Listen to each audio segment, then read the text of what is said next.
দিকে আমরা শুরু করলাম।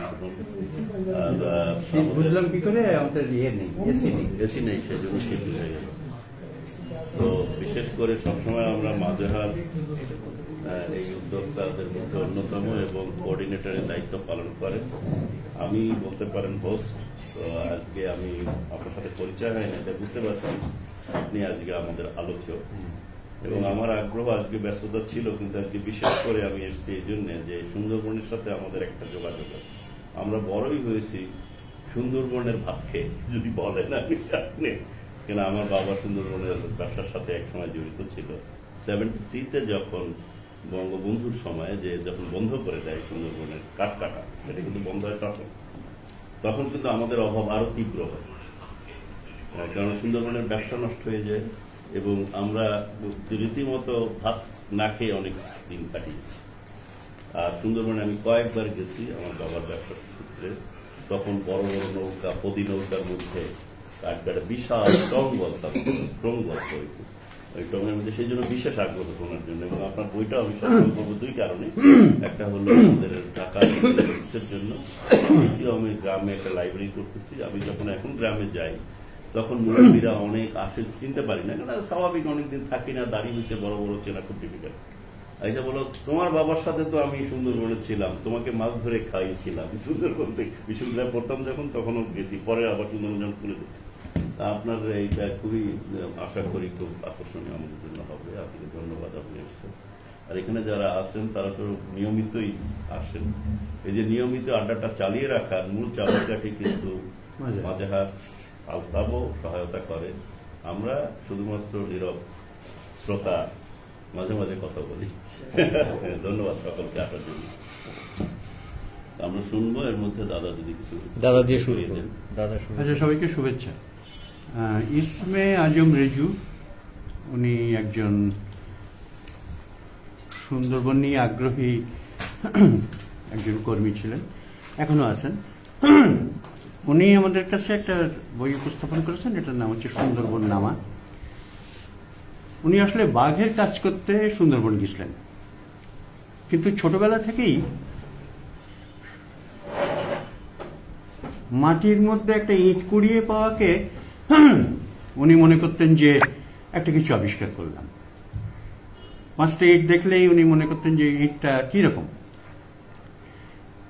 এরকম করে তার মধ্যে এক ধরনের অতীত, আমাদের পুরোনো দিনের মানুষরা কেমন ভাবে বাড়ি টাড়ি করতো, সেই বাড়িগুলো কোথায় গেল, এইসব নিয়ে তার একটা আগ্রহ তৈরি হয়। তারপর উনি সুন্দরবনে গেলেন যখন, সুন্দরবনে অন্যান্য কাজের মধ্যে থেকে ওনার এই ব্যাপারেও একটা আগ্রহ হয়। সুন্দরবন সম্পর্কে আমরা সবাই জানি মোটামুটি। আমাদের দক্ষিণ অঞ্চলে আজকে যে পরিমাণ সুন্দরবন আমরা দেখি, সুন্দরবনের থেকে অনেক গুণ বড় ছিল। এইটা বলা চলে গঙ্গার মোহনা থেকে এমনকি কক্সবাজার পর্যন্ত ছিল। তারপরে কমতে কমতে এটা বরিশাল ভোলা পর্যন্ত আসে, তারপরে আরো কমতে কমতে এটা বাগেরহাট পর্যন্ত আসে। এখন সামান্য কিছু পিরোজপুর এবং পটুয়াখালীর সামান্য কয়েক কিলোমিটারও না নেই, পাথরঘাটের নিচে একটুখানি আছে আর বরগুনার নিচে একটুখানি আছে। আমরা এটাকে নষ্ট করে ফেলেছি। সুন্দরবন গড়ে উঠেছে কবে? অনেকদিন আগে। এবং সুন্দরবনের মাটিতে আমাদের পুরনো বাসিন্দারা বসবাস করতেন। কেউ কেউ মনে করেন যে তাদের সম্পর্কে প্রায় 2-3 হাজার বছর আগেও তাদের সম্পর্কে অনেক কথাবার্তা ভারতীয় মহাকাব্যে, এমনকি রঘুবংশে, বিভিন্ন বইতে লেখা আছে যে এরা খুব দুর্দান্ত প্রকৃতির ছিল। ওদেরকে ভয় পেত সবাই। এরা নদীর মধ্যে বাস করত। নদীর কথাটা যখন আসলো, তখন নদী নিয়ে একটুখানি কথা বলি। সেটা হচ্ছে আমাদের এই ভারতবর্ষটাকে দুটো নদী এইরকম ভাবে ঘিরে রেখেছে। এবং আশ্চর্য হচ্ছে যে দুটো নদীর উৎপত্তি স্থলও একটা, সেটা হচ্ছে মানস সরোবর। তো মানস সরোবর থেকে এইরকম ভাবে একটা আসছে ব্রহ্মপুত্র, আর এই দিক থেকে আসছে সিন্ধু। এগুলো আমরা সবাই জানি। এই দুটো নদীর উৎপত্তি স্থল হচ্ছে মানস সরোবর। আমাদের যারা পুরনো মানুষ ছিলেন ২-৩ হাজার বছর আগে, তারা নানানভাবে নানান ধরনের তাদের চিন্তা ভাবনা, আলাপ আলোচনা, শিক্ষা, দর্শন, বিজ্ঞান, অঙ্ক এগুলো নিয়ে তারা চর্চা করতেন। চর্চা করতে গিয়ে ওনারা দেখলেন যে এই যে ধারা, মানে নদীর যে ধারা, এই দুটো ধারার সঙ্গে তারা চিন্তাধারার একটা সম্পর্ক তৈরি করলেন। দেখেন আশ্চর্য মিল কিরকম, তারা সেই চিন্তাধারার যে সংযোগস্থল, সেই সংযোগস্থলের নাম তারা দিলেন মানস সরোবর। আচ্ছা, এখনকার সিভিল সোসাইটির চিন্তায় এটা কি মনে করা যায় যে থিঙ্ক ট্যাঙ্ক বাংলায় কি বলে? থিঙ্ক ট্যাঙ্ক বাংলায় কি বলে? থিঙ্ক ট্যাঙ্ক, ট্যাঙ্ক মানে পুকুর, সরোবর। তাহলে মানস সরোবর ছিল সেই সময়কার থিঙ্ক ট্যাঙ্ক। আমার কথা না, এটা কলিম খানের কথা। কলিম খান ছিলেন একজন বড় পণ্ডিত, উনি করোনার সময় প্রয়াত হয়েছেন। তো উনি বলছেন যে দুটো চিন্তার ধারা, একটা ধারা হচ্ছে দেবধারা, আরেকটা হচ্ছে রাক্ষস ধারা। রাক্ষস ধারা মানে হচ্ছে জনধারা, গণধারা, আরেকটা হচ্ছে দেবধারা। তো সিন্ধু দিয়ে যেটা গিয়েছিল সেটা দেবধারা, মানে ওই চিন্তাটা ছিল একটু অনড় এবং স্থবির বা একই রকম ভাবে ভাবে। আর ব্রহ্মপুত্র দিয়ে যে ধারাটা আসছিল সে ধারাটা হচ্ছে গণধারা, প্রতিনিয়ত পরিবর্তনশীল এবং জনগণের উপরে নির্ভর করে সেই চিন্তার ধারাটাকে এগিয়ে গেছে। আশ্চর্য হচ্ছে যে ব্রহ্মপুত্রের যে ধারাটা আসছে সেই ধারার গোড়ায় এসে সে যেখানে সে সাগরে মিশেছে তার এপাশ ওপাশটা ছিল হচ্ছে সুন্দরবন। সেই সময় আমাদের পুরনো জাতিগোষ্ঠী যারা ছিলেন তারা এই সুন্দরবন এলাকায় প্রথম যখন মাটি গড়ে ওঠে, মানে আমাদের এখান থেকে, এটা তো সাগরের মধ্যে ছিল, তা মাটি গড়ে ওঠে যখন, তখন প্রথম মাটিতে যেখানে গড়ে উঠেছিল সেখানে হচ্ছে আজকের এই এটার নাম কি, এই যে মনোহরদীর, এটার নাম কি, উয়ারি বটেশ্বর। ওখানে গড়ে উঠল হচ্ছে উয়ারি বটেশ্বর। তার কিছুদিন পরে যখন এই দিকে মাটি গড়ে উঠল তখন এই জায়গায় চন্দ্রকেতু গড় বলে একটা স্থাপিত ছিল। কেউ কেউ বলেন যে এখান থেকেই আমাদের সাগরের সাথে আমাদের সম্পর্ক ছিল। এমনকি কেউ কেউ বলেন যে চাঁদ সওদাগরের যে নৌকা, চাঁদ সওদাগরের যদি একটা ব্যক্তি থাকে না সেটা বড় কথা না, প্রতীকী অর্থে আমাদের দেশের বাণিজ্য যেত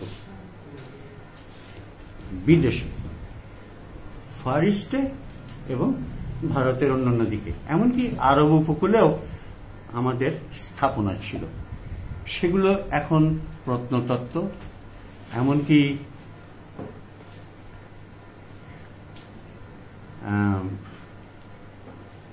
কি সাগর বলে এটাকে, আরবের মাঝখানে যেটা, ভুয়ানা না, রেড সি, লোহিত সাগর, লোহিত সাগরের এপারে ওপারে ওই স্থাপনাগুলো পাওয়া গেছে। ওখানে আমাদের স্টেশন ছিল, ব্যবসা করত তারা। এই চন্দ্রকেতু গড় থেকে আমাদের এই দেশে যোগাযোগটা ছিল। এই 1002 বছর আগে তখন এখানে এই সুন্দরবন অঞ্চলে অজস্র এরকম কাঠামো গড়ে ওঠে, শহর গড়ে ওঠে তারা। তবে এই শহর মানে কিন্তু সেরকম না, কারণ সুন্দরবন থেকে তরাই পর্যন্ত, আজকের যে সুন্দরবন সেখান থেকে আমাদের তরাই মানে হচ্ছে, তরাই বলতে বোঝাচ্ছি জলপাইগুড়ি থেকে উত্তর দিককার যে হিমালয়ের দক্ষিণে যে জঙ্গলটা, নেপাল এবং ওটাকে তরাই অঞ্চল হিসাবেই পরিচিত। তরাই অঞ্চল। এটা কোন সময় তাহলে এই যে প্রথম গড়ে উঠলো? এটা 1002 বছর আগে। 1002 বছর। হ্যাঁ, তো এখন এই তরাই অঞ্চল পর্যন্ত সুন্দরবন থেকে তরাই অঞ্চল পর্যন্ত একটানা জঙ্গল। তার ভিতরে ভিতরে আমাদের এই জনপদের মানুষজন বিভিন্ন এই জঙ্গলের মধ্যেই তারা বসতি করে থাকত, এবং এটা চলেছে 1510 সালেও খবর পাচ্ছি আমরা যে ইসলাম খাঁ যখন বাংলাদেশে ঢুকছেন তখন উনি রামপুর বোয়ালিয়াতে স্টেশন করলেন, উনি ওখানে থাকলেন। থাকবার পর উনি পদ্মার এপারে ওপারে উনি অনেকগুলো হাতি ধরলেন ওনার বাহিনীর জন্য, এবং তখন গঙ্গা নদী এই পথ দিয়ে যেত না, তখন হুরাসাগর দিয়ে বুড়িগঙ্গা শব্দটার সঙ্গে আমরা পরিচিত। তার মানে কোনো না কোনো ভাবে পুরনো গঙ্গা এটা ছিল, যেমন ভাবে আজকে আমরা বলি পুরনো ব্রহ্মপুত্র। কিন্তু আজকে তো 1797 সালের পর থেকে যমুনা যখন তৈরি হয়ে গেল তখন পুরাতন ব্রহ্মপুত্র ছোট হয়ে গেল। পুরাতন ব্রহ্মপুত্র এতটুকু সরু, কিন্তু ওর নাম তো এখনো পুরাতন ব্রহ্মপুত্র। সেই জন্য ঢাকার পাশে যে বুড়িগঙ্গা, এই শব্দটার সঙ্গে গঙ্গা যেহেতু আছে তাহলে একটা সম্পর্ক নিশ্চয়ই আছে। তাহলে তখন এইভাবে না, তখন পাবনার ভিতর দিয়ে একটা নদী এইভাবে এসে বুড়িগঙ্গা দিয়ে এটা বয়ে যেত চাঁদপুর পর্যন্ত। ওয়ান ফাইন মর্নিং বড় রকমের ভেঙে দিয়ে পদ্মা নদী আজকে যেটা দেখি সেটা আড়িয়ালখা হয়ে বরিশালের দিকে যেত। 1800 সালে পদ্মা এই বর্তমান চাঁদপুরে যাওয়ার যে পথটা করে নেয়, এবং সেই জন্যই এখানে কেদার রায়ের রাজধানীকে ধ্বংস করে নিয়ে ও যেহেতু যায়, সেজন্য ওর নাম হয় হচ্ছে কীর্তিনাশা। আমরা সবাই জানি মনে হয় কীর্তিনাশা শব্দটা, পদ্মার আর এক নাম কীর্তিনাশা। কীর্তিনাশার নাম হচ্ছে গোয়ালন্দ থেকে চাঁদপুর পর্যন্ত, এইটুকুর নাম হচ্ছে কীর্তিনাশা, কারণ এইটা কীর্তি নাশ করে ওর চলে গেছিল। এখন এই যে সুন্দরবন একটানা তরাই পর্যন্ত জঙ্গল ছিল, তখন সুন্দরবনটা ঠিক এইভাবে ভাগাভাগি ছিল না। যে পর্যন্ত লোনা পানি, তার বাইরেও ও অনেক দূর পর্যন্ত জোয়ারের স্রোত নিয়ে যেত। এবং তখন ইছামতি, যমুনা, এই যমুনা না, এখন যে ইছামতি যমুনা যেটা একসঙ্গে, যেটা গঙ্গা থেকে আসছে, কপোতাক্ষ, ভৈরব, মধুমতি, কুমার, এরা প্রত্যেকেই খুব সচল বড় নদী। তারপরে গিয়ে ও সাগরে যখন মিশেছে তখন ওখানে শত নদী হয়ে গেছে, সুন্দরবনের ভিতরে শত নদী। সেই জন্যে ওখানে প্রথম আমরা স্থাপনা পাচ্ছি যে এই চন্দ্রকেতুগড়। এরপরে সুন্দরবন অঞ্চলে অজস্র স্থাপনা গড়ে ওঠে, লবণ কারখানা গড়ে ওঠে, জাহাজ কারখানা গড়ে ওঠে। আপনারা সবাই জানেন যে তুরস্কের সুলতান পর্যন্ত আমাদের দেশ থেকে জাহাজ বানিয়ে নিয়ে গেছেন। বিদেশে আমাদের জাহাজ শিল্প, কারণ সুন্দরী কাঠ, সুন্দরবনের এই সুন্দরী কাঠের জাহাজ খুব লবণ পানি সহিষ্ণু, এবং সুন্দরী কাঠের জাহাজ আমরা বিদেশি বড় বড় বণিকদের জাহাজ আমরা অর্ডার নিতাম এবং বিক্রি করতাম। আমাদের দেশেও ছিল, এবং আমাদের দেশে এই নৌকা ব্যবসাটা, নৌকা বাণিজ্যটা ধ্বংস হয়েছে সেকেন্ড ওয়ার্ল্ড ওয়ারে। ব্রিটিশ গভর্নমেন্ট জাপানিরা যেন না ঢুকতে পারে তার জন্যে সমস্ত নৌকা সিজ করে জেলা সদরে নিয়ে এসে উল্টা করে রেখে দেয়। 3 বছরের মধ্যে এই নৌকা শিল্প ধ্বংস হয়ে যায়। বেশি দিন আগের কথা না, 43, 44, 45 সালের আগের কথা। আমাদের পুরো বড় বড় নৌকা বাণিজ্য, কোটি কোটি টাকার নৌকা বাণিজ্য সেই সময় হতো। নৌকা ভাড়া দেওয়া, এবং শুধু ভাড়া দেওয়া না, মানে নিজেদের নৌকাও চালিয়ে নিয়ে যাওয়া, উপকূল বাণিজ্য যেটা ছিল, সেটা আমরা ব্রিটিশরা সেকেন্ড ওয়ার্ল্ড ওয়ারে যুদ্ধের সময় ধ্বংস করে দেয়। আর একটা কাজ করেছিল তারা সমস্ত সাইকেল তুলে নেয়, সমস্ত সাইকেল এদিকে চলে যায়,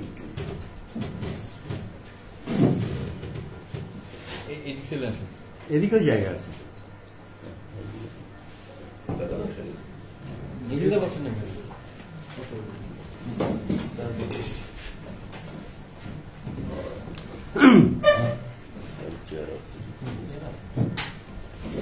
তাহলে আমাদের আরেকটা ক্ষতি হয়ে গেল। কিন্তু সুন্দরবনকে কখনো আমাদের দেশের মানুষ আলাদা করে দেখেনি। এইটা ব্রিটিশরা আসবার পর যখন দেখলো তাদের রেভিনিউ কালেকশনের সময়, তারা দেখলো যে এটা একটা বিরাট জায়গা, এবং তখন যে লোকাল যে তারা যে চিরস্থায়ী বন্দোবস্তের সময় যে জমি দিয়ে দিয়েছিল জমিদারদেরকে, মানে জমিদার না বলে মিডলম্যান বা কি জন্য ইংরেজিতে কি বলে, মধ্যস্বত্বভোগীদেরকে তারা দিয়ে দিছিল রেভিনিউটাকে নিশ্চিতভাবে কালেকশন করতে পারবে বলে। অন্য কোনো কারণ হতো না, যে ওরাই কালেকশন করবে, আমাকে দিয়ে দেবে, তারপরে তুমি যা পারো আয় করে খাবে। তখন তারা দেখলো যে এটা হচ্ছে একটা আলাদা বক্স, এটার মধ্যে আলাদা রেভিনিউ আছে। সুতরাং ওরা যেন, জমিদাররা কিন্তু ওই নিজ পর্যন্ত নিয়ে নিছিল সব। পরে ওরা এসে হেঙ্কেল সাহেব বলে এক সাহেব, তিনি এটা বাউন্ডারি করে ফেললেন, যে তিনি বাউন্ডারি করে বললেন যে এটা হচ্ছে সুন্দরবন, এটা হচ্ছে তোমার এরিয়া। এবং তখন তিনি 3টে স্টেশন করেন, ওয়েস্ট বেঙ্গলের হিঙ্গলগঞ্জ, নলিয়ান এবং শরণখোলা, নলিয়ান বলছি, এই বটদলের ওই করে চাঁদখালি, শরণখোলা আর হিঙ্গলগঞ্জ শব্দটা তৈরি হয়েছে হেঙ্কেলগঞ্জ থেকে, মানে হেঙ্কেল সাহেবের নাম হয়েছে। ওটা ঠিক আমাদের বসন্তপুর, আমাদের যে সাতক্ষীরা বর্ডার, তার ওপাশে এইটা।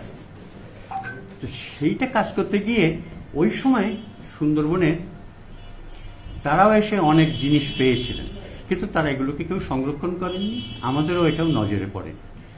ইসমে আজম রিজু যখন সুন্দরবনে যান, উনি বাঘের কাজ করতে গেছিলেন। বাঘের কাজ করতে গিয়ে বাঘ থেকে অন্যান্য পশু পাখি,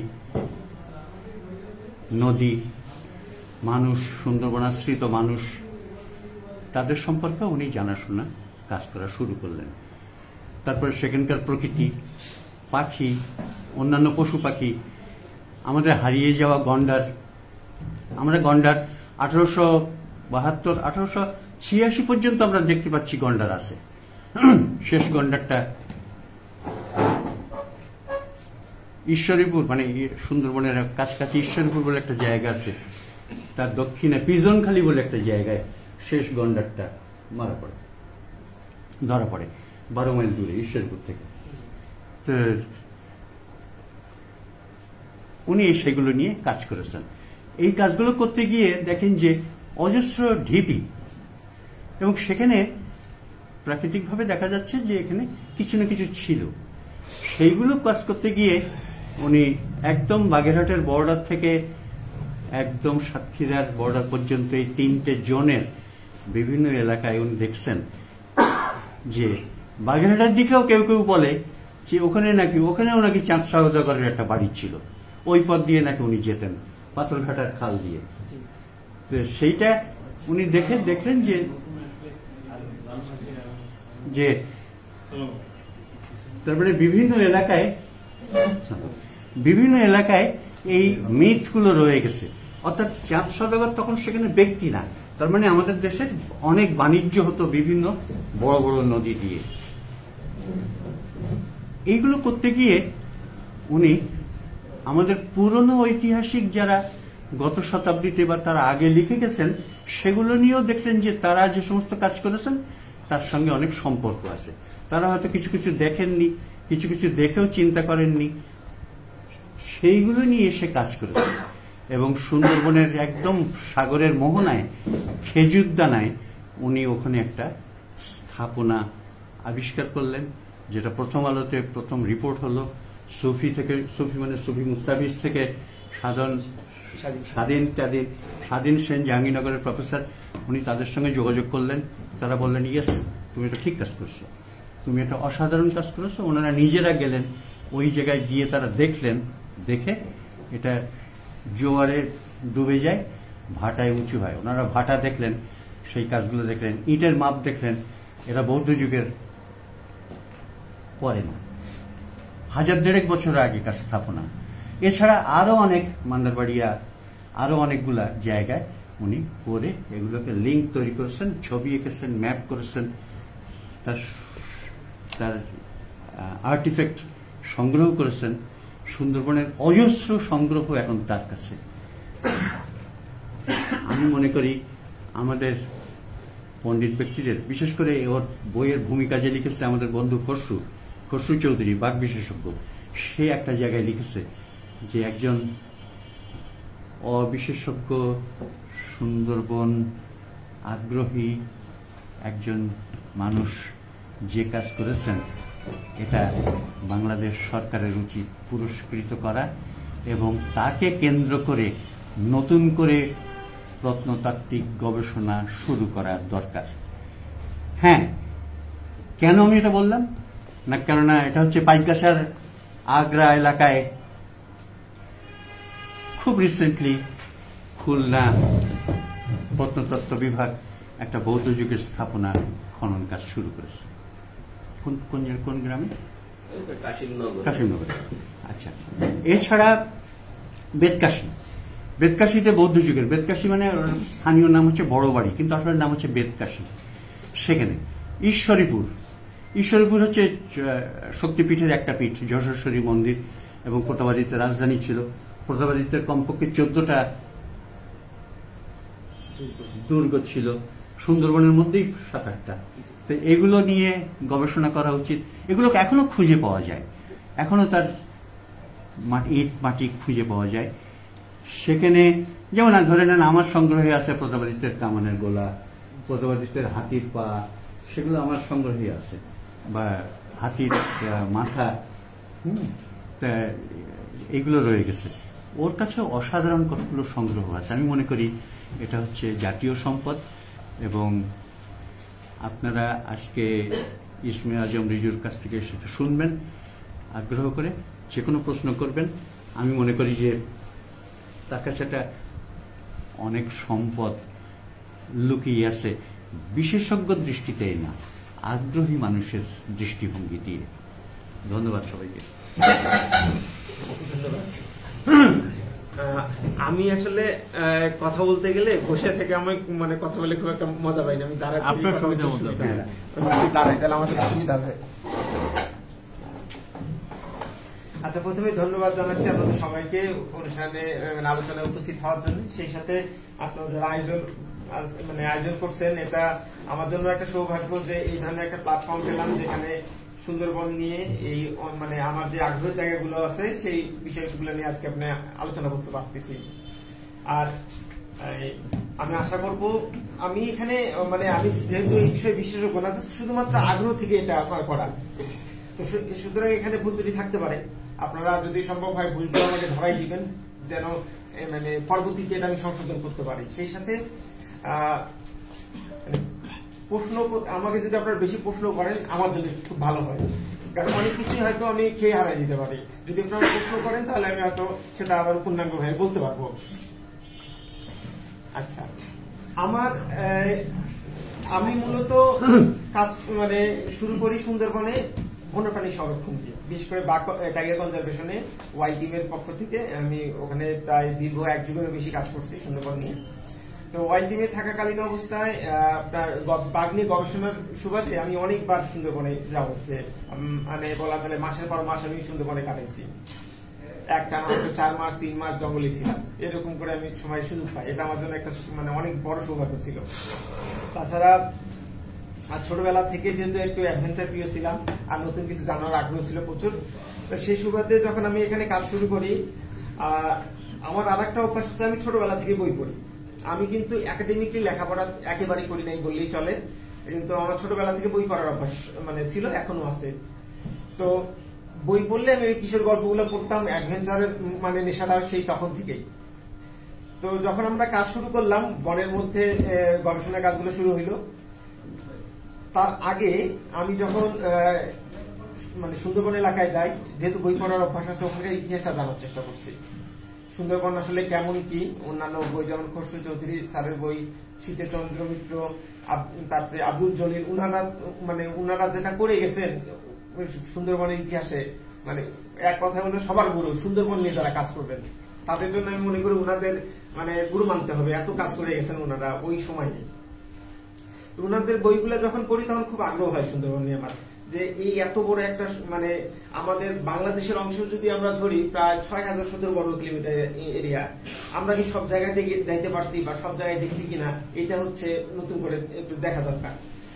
তো যখন ওই অঞ্চলে আমি কাজ শুরু করি, যারা বনজীবী ছিল, যেহেতু আমি টাইগার কনজারভেশনে কাজ করতাম, আর আমার একটা বড় কাজ ছিল হিউম্যান ওয়াইল্ড লাইফ কনফ্লিক্টটা এটা কিভাবে কমায় আনা যায়, এটা নিয়ে আমার হচ্ছে কাজ। এবং সেই সুবাদে আমি গ্রামের লোকজনের সাথে খুব মেশা হইতো, যেহেতু বাঘ বা যে কোনো বন্যপ্রাণী মাঝে মধ্যেই গ্রামে চলে আসতো, সেটাকে কিভাবে আবার বনে ফেরত পাঠানো যায় এটা নিয়ে কাজ করতাম। আমাদের একটা প্রায় 350 মানে সদস্যের একটা ভলান্টিয়ার টিম মানে এখনো আছে, তো আমরা বিটিআরটি বলি।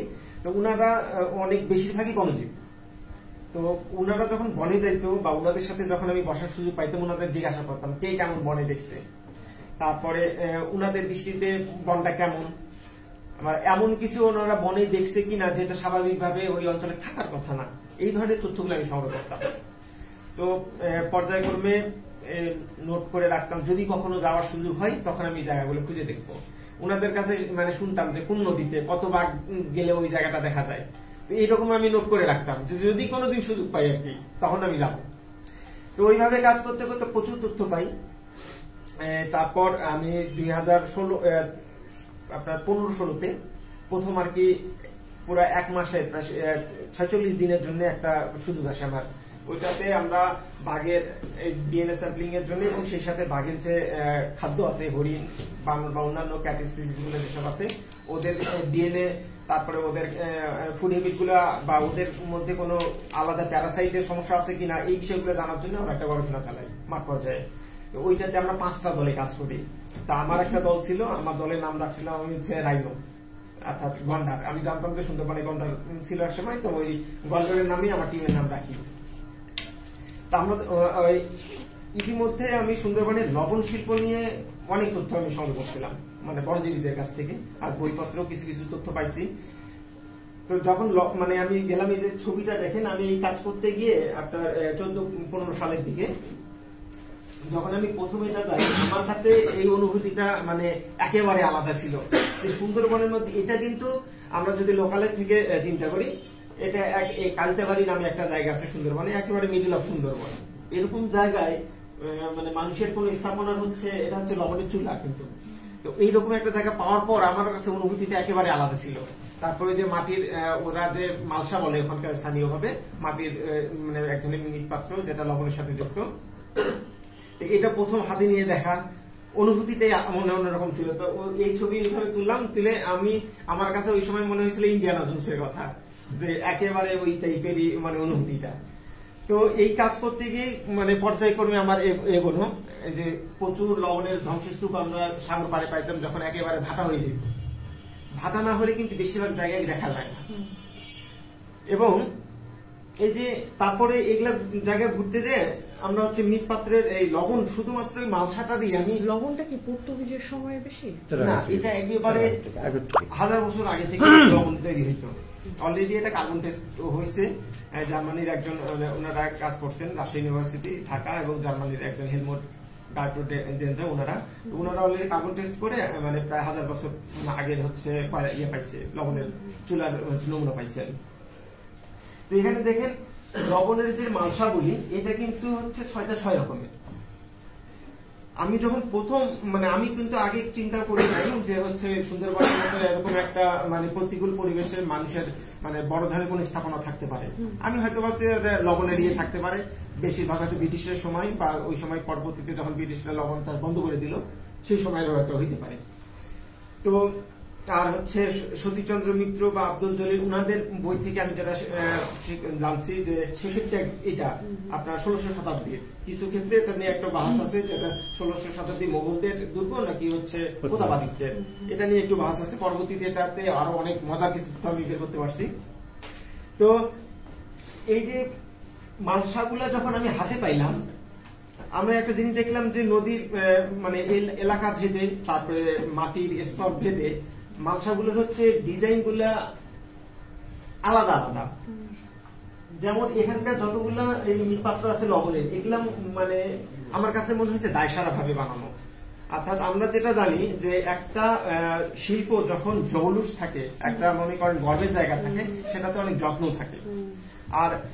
আর পরবর্তী মানে যখন ওই শিল্পটাই একটা হচ্ছে জাস্ট উৎপাদনটাই মুখ্য হয়ে যায়, তখন কিন্তু ওই যত্নটা থাকে না। আমার কাছে এই ফ্যাক্টরটাই হচ্ছে গুরুত্বপূর্ণ মনে হয়েছে, যে এই মৃৎপাত্রটা যতটা যত্ন নিয়ে বানানো, এই বাকিগুলো ওইভাবে যত্ন নেওয়া নাই। তখন আমার মনে হয়েছে তার মানে এই মৃৎপাত্রগুলো থেকে টাইম পিরিয়ডটাকে আলাদা করা সম্ভব। তখন আমার কাছে আরো আগ্রহ হইলো যে না, এটা আমার বের করতে হবে, এই সময়ের ব্যবধানগুলো আমার খুঁজে বের করতে হবে। তো এইভাবে করতে গিয়ে প্রায় লবণের প্রচুর বিভিন্ন ধরনের হচ্ছে চুলা আমি পাইছিলাম। আর একটা মজার বিষয় আছে, সুন্দরবনে কিন্তু যে কোনো একটা জায়গা আর্কিওলজিক্যাল সাইট খুঁজে বের করা খুবই টাফ, যেহেতু জ্বর ভাটার একটা ব্যাপার আছে।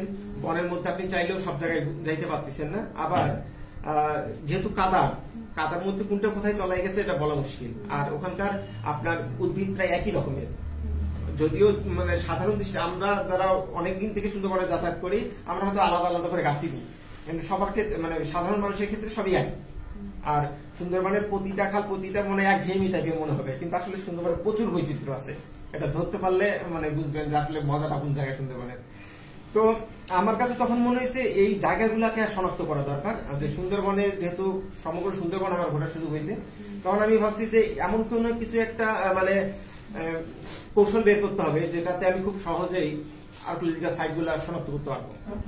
নয়তো এত বড় বন মানে মানে মাত্র 46 দিনের মধ্যে আমি বের কিছু করতে পারবো না, তার মধ্যে আমার আরো কাজ আছে। আমি এরকম কয়েকটা আর্কিওলজিক্যাল মানে লবণ কেন্দ্রিক আর্কিওলজিক্যাল সাইটগুলো আমি যখন হচ্ছে শনাক্ত করলাম, আমি একটা জিনিস খেয়াল করলাম যে ওখানে একটা বিশেষ উদ্ভিদ আছে যেটা মানে এই যে ছবিটা দেখেন, এটাকে স্থানীয় ভাষায় চৈত বলে। চৈত মাসে এটা হচ্ছে ফলটা পাকে এবং খাওয়া যায়, অত সুস্বাদু না কিন্তু খাওয়া যায় আর কি। তো আমার কাছে এটা একটা হচ্ছে ভালো একটা ইন্ডিকেটর মনে হয়েছে যে এই উদ্ভিদটা যেখানে থাকবে সেখানে হচ্ছে লবণের স্থাপনা থাকতেই হবে। অর্থাৎ এটা যে ধরনের মানে মাটিটা পছন্দ করে, মানে একটু উঁচু, তারপরে যদি পোড়া মাটি থাকে এর জন্য আরো ভালো। তো এই টাইপের জায়গাগুলোতে এই উদ্ভিদটা হয়। তো আমি তখন ইয়ে করলাম কি, যে নদীর ধার দিয়ে যখন আমি আমার কাজে বেরোই, খাল দিয়ে যখন যাই, আমি এই পাড়গুলো খেয়াল রাখতাম। কারণ মানে এক জায়গায় দ্বিতীয়বার আমার আসার সুযোগ ছিল না, যেহেতু আমরা এক পাশ থেকে কাজ শুরু করছি, শেষ করতে করতে চলে যাবো। তো কোথাও হয়তো আমি ভাটার সময় গেছি, সেখানে ভাটার সময় খুব সহজেই মানে সাইডগুলো দেখা যায়, আর কোনোটা কাদার তলায় ঢুকে গেছে। আবার যখন ফুল জল থাকে তখন কিন্তু আর কিছু দেখা যায় না, তখন পুরো পানি আর পানি একই রকম সব। তো তখন আমি খেয়াল করতাম এই উদ্ভিদটা কোথায় কোথায় আছে। এইটাকে কেন্দ্র করে পরবর্তীতে এক মানে সমগ্র সুন্দরবনেরই হচ্ছে একটা ম্যাপিং করলাম যে কত জায়গায় মানে ইয়ে আছে, এই লবণের চুলা আছে। এক পর্যায়ে দেখলাম যে মানে 3টা সফর হইলো যখন আমার ধারাবাহিকভাবে 3 বছরে 3টা বড় সফর দেওয়ার পর দেখলাম যে আসলে সমগ্র সুন্দরবনটাই লবণ কেন্দ্রিক মানে প্রত্নস্থল, একেবারে পুরো সুন্দরবনটাই। এবং মজার ব্যাপার হচ্ছে এই চুলাগুলার মানে লবণের চুলাগুলোর মধ্যে অনেক মানে পার্থক্য আছে, ডিজাইন বলেন, তারপরে গঠন, মানে অনেক কিছুতে পরিবর্তন আছে, ওটা আমি পরে বলবো। তো আর ইতিহাস থেকে যেটা আমরা জানছি যে 16শ শতাব্দীর কথাই, অর্থাৎ সতীশচন্দ্র মিত্র বা আব্দুল জলিল ওনাদের হচ্ছে বই থেকে সুন্দরবনের মধ্যে স্থাপনা বলতে এই কালী মন্দির বা সেকেটেক অঞ্চলটাকে আমরা জানতাম। যদিও এটা এখন আগের মতো নাই, এখন হচ্ছে গত বছর এটাকে ঠিকঠাক করছে প্রত্নতত্ত্ব বিভাগ। হ্যাঁ, তো পরবর্তীতে এইটাকে কেন্দ্র করে যখন আমরা কাজ শুরু করলাম, আর আমার এই অনুসন্ধান করতে গিয়ে আমি প্রথম হচ্ছে একটা আর্কিওলজিক্যাল সাইট পাই এই আরবানগাছিয়ার নদীর পাড়ে। ওইটা শেষ ভাটায় মানে আমি স্পিড বোট নিয়ে যাওয়ার সময় হঠাৎ করে আমার চোখে পড়ে। পরে আমি ওটা শনাক্ত করে রাখছিলাম যে পরবর্তীতে সেদিন আমি এটা ভালো করে চেক করে দেখবো। বাটার সময় হ্যাঁ, এই সাইটটা পাইলাম, দেখেন প্রচুর ইট আছে। সাম্প্রতিক আমি হচ্ছে এখানে হচ্ছে সেই অভিযানের কয়েকজন আছে আমার সাথে। তো এই যে ওই ভাই আছে, আমার ওই লাস্ট অভিযানে উনিও ছিল। আমি কিন্তু ওখানে ধারাবাহিক ভাবে 7টা রুমের কক্ষের কাদার তলে, এবং আমার ধারণা ওটা আরো বড় ছিল, জাস্ট ওই অবশিষ্টই আছে কাদার তলে কোন রকম টিকে। আর এবং দেয়ালের থিকনেসটা হচ্ছে 50 ইঞ্চি থিকনেস, এবং একটা রুমের মধ্যে এক রুম থেকে আরেক রুমের যে এই রুমের ইয়েটা ছিল হচ্ছে 13 ফুট। মানে এইটার সাথে আপনার কুমিল্লার বৌদ্ধবিহার যেটা আছে এটার হচ্ছে মেজারমেন্ট শুধুমাত্র মানে কয়েক ইঞ্চির কম বেশি। তো এই জায়গাটা খুঁজে পাওয়ার পর তখন আমার কাছে যেটা মনে হয়েছে, এখানকার যে ধরনের মৃৎপাত্র, তারপরে মানুষের ব্যবহৃত অন্য কোনো অন্য জিনিসপত্র পাইলাম, তখন মনে হয়েছে যে একটা স্থাপনা এইভাবে থাকতে পারে না, আশেপাশে আরো আছে, খুঁজতে হবে। তো সেই বছর আর বেশি কিছু করতে পারিনি। পরের বছর মানে তারপরে আমি মানে আবার লোকালয়ে ফিরে এসে লোকজনের সাথে আরো কথা বলা শুরু করলাম যে ওই অঞ্চলে কারা কারা জানে, তারা বনের মধ্যে কিছু দেখছে কিনা। তো ওই সময় একটা মজার ঘটনা হয় যে এক একজন এক এক রকমের বর্ণনা দেয়। আর ওইদিকে ওই জায়গাটাতে একটা মানে মানে কিংবদন্তি আছে সিন্ধুক নিয়ে, অনেকে অনেক কথা বলে ওখানে সিন্ধুক আছে এরকম, কিন্তু কারোর সাথে কারো আমি কথা মিল পাই না। ওনারা মানে ওখানে বলে যে বনের মধ্যে অনেক উঁচু মাটির ঢিপি আছে, লবণের ঢিপি বলে ওরা ওখানে। তো এক একজনের কাছে শুনি মানে একটা মানুষ যদি একটা বর্ণনা দেয় আরেকজন আরেকটা, কনফিউশন তৈরি হয়। কেউ যদি বলে এই খাল তো আরেকজন বলে আরেক খাল। কারণ পরে কিন্তু এইভাবে তো খুঁজে বের করা মুশকিল। আমি আমার টিম নিয়ে তারপরের প্রতি বছর হচ্ছে পুরা চিরুনি অভিযান চালাইছি জঙ্গলে।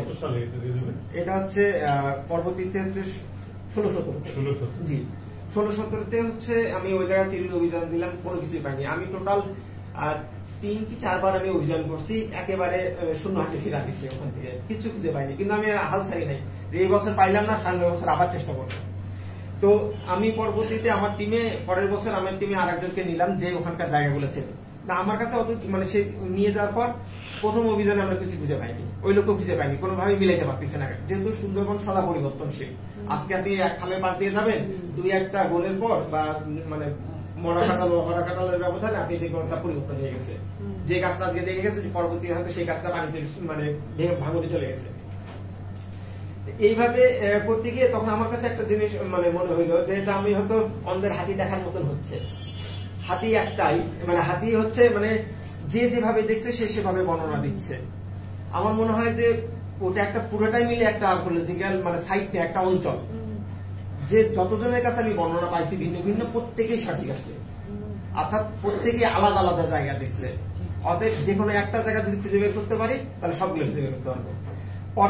পরের মানে সময় আবার একটা অভিযান চালালাম। সেদিন আমরা দুপুর বেলায় ঢুকছি ভিতরে, মানে সন্ধ্যা রাত হয়ে গেছিল, ওই জঙ্গলের মধ্যে ছিলাম আমরা। আর ওই জায়গাগুলো কিন্তু মানে জঙ্গল সুন্দরবনে যারা গেছেন বা ওই অঞ্চল সম্পর্কে যারা জানেন, ওটা কিন্তু এক কথায় ওখানে কাজ করা মানে জীবন হাতে নিয়ে নামা, যে আমি নামবো কিন্তু উঠে আসতে পারবো কিনা এই গ্যারান্টি কেউ দিতে পারবে না। বাঘের জায়গা, যারা ওখানে গেছেন তারা জানেন যে কি পরিমাণ হচ্ছে। আর সাতক্ষীরা আপনার সুন্দরবন তো পুরা ওয়ার্ল্ডে যে কয়টা জায়গায় বাঘ আছে তার মধ্যে সবচেয়ে কুখ্যাত হিউম্যান ওয়াইল্ড লাইফ কনফ্লিক্টের কারণে। 2008 থেকে 2012-তে প্রায় হচ্ছে প্রতি বছর 48 থেকে 52 জন মানুষ বাঘের হাতে মারা পড়ছে। ওই জায়গাগুলোতেই আমরা কাজ করছি। তা আমাদের কাছে দুঃসাহস, এটা একটা মজার মতো ছিল আমাদের কাছে। তো আমি আমার টিম নিয়ে, এই টিমটা নিয়ে আমরা আর একজন ছিল যে ক্যামেরার পিছনে আছে, তো আমরা এই 5 জনে মিলে মানে ভিতরে গেছি। এমন আমাদের না আজকে খুঁজে বের করতেই হবে একটা ইয়ে ছিল। আর যদি কোনো কিছু নাই পাই তাহলে এটাও একটা রেজাল্ট যে না এখানে নাই, আমরা যেটা শুনছি হয়তো বা ছিল এখন মানে বিলীন হয়ে গেছে, এটাও একটা রেজাল্ট। তো আমরা ঘুরতে ঘুরতে একটু পর মানে যখন সন্ধ্যা হয়ে গেল তখন একজনকে গাছে উঠাই দিই, কোন গাছটা সবচেয়ে উঁচু, সেই গাছে উঠে বাইনোকুলারে চারপাশে দেখো কোথায় ভিন্নতা দেখা যায় গাছের। এইভাবে এগোতে এগোতে প্রায় 2 কিলোমিটার ভিতরে যাওয়ার পর আমরা একটা জায়গা খুঁজে পাই। এই জায়গাটা প্রথম পাই আমরা। তখন আমাদের মানে একটা মানে বড় আবিষ্কার ছিল ওইটা, যে সুন্দরবনের মধ্যে যে ধারণা করছিলাম আমরা বা লোকাল লোকজনের কাছে যে তথ্যটা পাইছি এটা সত্য। বিশাল বড় একটা হচ্ছে মানে ইটের ঢিবি পাই, এটা পুরোটাই ইটের কিন্তু, এবং উঁচু প্রায় মানে মেইন ফ্লোর থেকে প্রায় 3 মিটার, 2 থেকে 3 মিটারের মতন, এবং অনেক বড় কিন্তু এরিয়াটা। এটা পাওয়ার পর আমি ওখান থেকে জিপিএস কোঅর্ডিনেটটা নিলাম, নিয়ে পরে হচ্ছে আমরা যখন ফিরে আসি আবার মানে সেদিন অনেক রাত হয়ে গেল আমাদের ফিরতে ফিরতে। মানে আমাদের আবার একটা নিয়ম ছিল কি, কেউ যদি কোনো একটা গ্রুপ মানে বনে যায় কোনো কারণে দেরি হয় তখন আবার একটা টিম বেরোবে। কারণ আমরা যে আপনার ইয়েগুলা ডিভাইসগুলো ব্যবহার করতাম যোগাযোগের জন্য, ওখানে যেহেতু নেটওয়ার্ক নাই আমরা হচ্ছে ভিএচএফ ব্যবহার করতাম। ভিএচএফ হচ্ছে আপনার সব মানে বেশি ডিস্টেন্স হয়ে গেলে বনের মধ্যে কাজ করে না। তখন আমরা কে কোন রুটে গেছি সেটার একটা প্ল্যান থাকতো, সে অন্য একটা রেস্কিউ টিম বেরোতো তাদের খোঁজার জন্য। কারণ ঝুঁকিপূর্ণ একটা দুর্ঘটনা ঘটলে জানানোর কোনো উপায় নাই। তো আমরা ওইভাবে শুরু করলে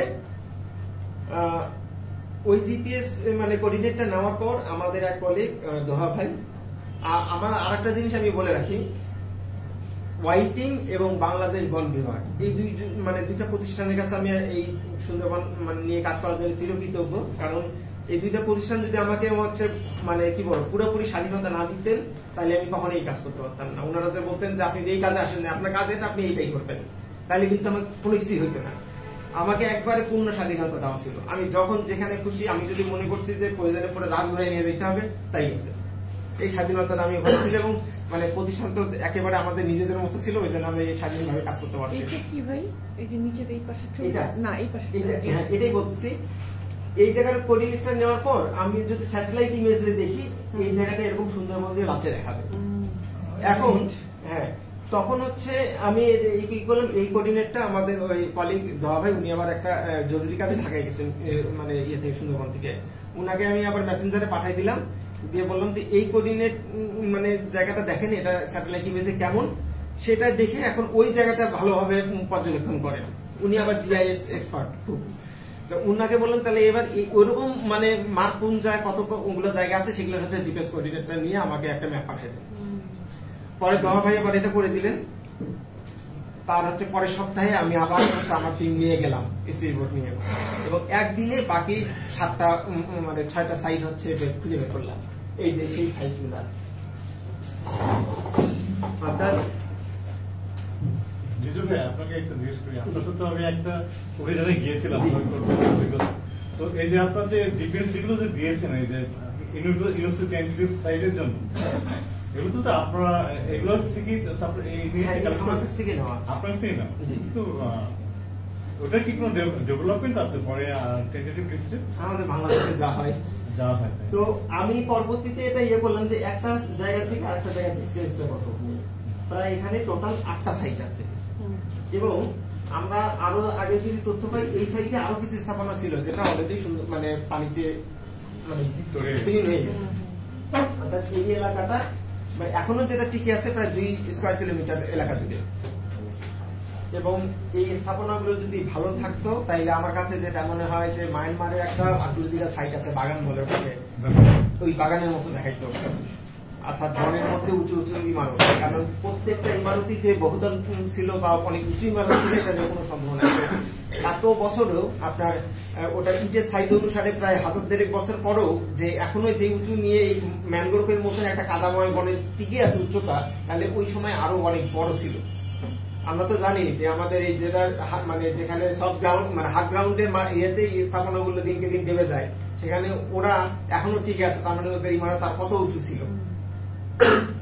এক পর্যায়ক্রমে এই চিহ্নটা দেখে পরবর্তীতে এটা পুরা আমরা স্যাটেলাইট দেখে বের করি, শনাক্ত করি, এবং সফলভাবে প্রত্যেকটা পয়েন্ট আমরা দেখতে পাচ্ছি।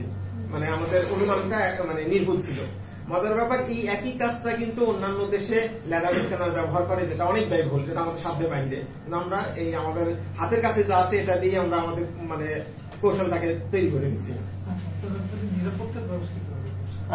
নিরাপত্তা হচ্ছে আমরা দলে গেছি এবং হচ্ছে কি বলবো, যেহেতু আমরা প্রফেশনাল ওয়াইল্ড লাইফের ক্ষেত্রে, ওর গতিবিধি, তারপরে বনে উঠলে যারা রেগুলার বন করে তাদের হচ্ছে ওই যে 6 সেন্স কাজ করে। আমরা খালের পাড় দিয়ে গেলেই আমরা হচ্ছে যদি কোনো প্রাণী বা কোনো কিছু পায়ে ছাপ নাও দেখি, একটুকু আত্মবিশ্বাস আছে খালের পাড় দিয়ে গেলে আমরা আন্দাজ করতে পারবো এই পাশ দিয়ে বাঘের গতিবিধি আছে, এটা অনুমান করা যায়। এবং ওই দক্ষতার কারণেই আমরা পরবর্তীতে বাঘ গণনার বিভিন্ন কাজগুলো আমরা করতে পারছি। আচ্ছা, না, এটা এক সেকেন্ড একটু বলি। সেটা হচ্ছে যে এই লোকজ্ঞানটা আমাদের সমাজে ছিল, সব ক্ষেত্রে ছিল। আপনারা জানেন কিনা আমি জানি না, এই আরিচা ঘাট থেকে যে লঞ্চগুলো ছাড়ে, সেই লঞ্চগুলো যখন যায় বা জাহাজগুলো যখন যায়, তখন সেখানে একজন লোক নেওয়া হয়, তাকে পাইলট বলা হয়। এই পাইলট হচ্ছে পরিবার। এই পাইলট সামনে গিয়ে দেখে পানির উপরের স্তর দেখে বলে দিতে পারে যে ডাইনে যান, এখানে চর আছে, বামে যান, স্রোত দেখে বলে দিতে পারে যে কোথায় কোথায় চর আছে। আর সাগরে যারা মাছ ধরতে যায়, তাদের বুড়ো লোকজনরা ওই নৌকায় তারা সাগরের পানি মুখে দিয়ে বলে দেয় আরো আগাও, এখানে মাছ নেই, পানি মুখে দিয়ে বলে দিতে পারে। অর্থাৎ লোকজ্ঞান, নানা মাতৃক, এটাও একটা লোকজ্ঞানের অংশ। অর্থাৎ পরম্পরায় যেটা শেখা যায় সেটা বইপত্রে কখনো পাওয়া যায় না। আর এটা এমন একটা জ্ঞান, আমি ওই এলাকার মাঝিদের কাছে দেখছি, ওরা হচ্ছে মেঘের গঠন থেকে বলে দিতে পারে বৃষ্টি হবে কি হবে না। অর্থাৎ ওরা বলে যে মেঘের লেজ নাই সেটার বৃষ্টি হবে না, অর্থাৎ মেঘটা যেটা একেবারে মাটির সাথে দূর থেকে মনে হচ্ছে টিকে গেছে ওটার বৃষ্টি হবে, আর যেটা মনে করেন একটু তফাৎ আছে দূর থেকে দেখা যায় ওটা হচ্ছে বৃষ্টি হবে না। তো এই সাইট গুলো দেখেন, এখানে আমি চারটা ছবি মানে এই যে অনেক সাইট, কিন্তু ছবিটা হয়তো ওইভাবে বোঝানো সম্ভব না, কিন্তু এখানে টোটাল মানে গণের ভিতরে আছে 7টা এবং নদীর পাড়ে আছে একটা, 8টা টোটাল সাইট এখানে আছে। এবং এখানে 4টে ছবি দিচ্ছি আমি মাত্র, এরকম উঁচু উঁচু অনেক উঁচু উঁচু মানে সব পুরোটাই মানে হচ্ছে এখনো অনেক। আর পরবর্তীতে খেজুর দানাতে যেটা হচ্ছে খুবই গুরুত্বপূর্ণ আমাদের মনে করে, প্রথম আলো রিপোর্ট করেছিল, মানে বাংলার ইতিহাসের জন্য খুবই গুরুত্বপূর্ণ মনে করি আমি এই মানে সাইটটা। এটা একেবারে সাগর পাড়ে, অর্থাৎ আপনার মানে মামুন্দা এবং রায়মঙ্গল নদী মোহনা যেখানে সাগরে মিশছে সেই জায়গাতে হচ্ছে এই সাইটটা আছে। এবং এটা জোয়ারের সময় প্রায় 2-3 মিটার পানির তলে ডুবে যাবে, এবং ভাটার সময় শুধুমাত্র আধা ঘন্টা থেকে 1 ঘন্টার জন্য দেখা যায়। ওই এলাকা যেহেতু মানে অনেকবার যাতায়াতের সুযোগ হয়েছে, আমি হচ্ছে ওই বোট নিয়ে পাশ দিয়ে যাওয়ার সময় ওই জায়গাটা আমি দেখছি বাইনোকুলারে। দেখার পর সাথে সাথে নেমে পড়লাম সন্ধ্যাবেলা, তখন নেমে এই জায়গায় মানে সাইটগুলো শনাক্ত করলাম। এবং আমি প্রায় এ মাথা থেকে ও মাথা প্রায় 800 মিটার হাঁটছিলাম, অর্থাৎ প্রায় 1 কিলোমিটার, 200 মিটার কম 1 কিলোমিটার, মানে পুরাটার তলেই আমি পায়ের তলে শুধুই পাইছি, মানে কি বড় স্ট্রাকচার ছিল ওখানে। এবং সবচেয়ে গুরুত্বপূর্ণ যেটা ছিল হচ্ছে এই যে একটা লাইন গুলো আছে না, এই আমরা সাধারণত দেখি যে প্রাচীন স্থাপনাগুলোতে দুই পাশে হয়তো মানে সলিড ভালো ইট ব্যবহার করে, মাঝখানে ভাঙাচোরা ইট দিয়ে ওটা পূরণ করে দেওয়া হয়।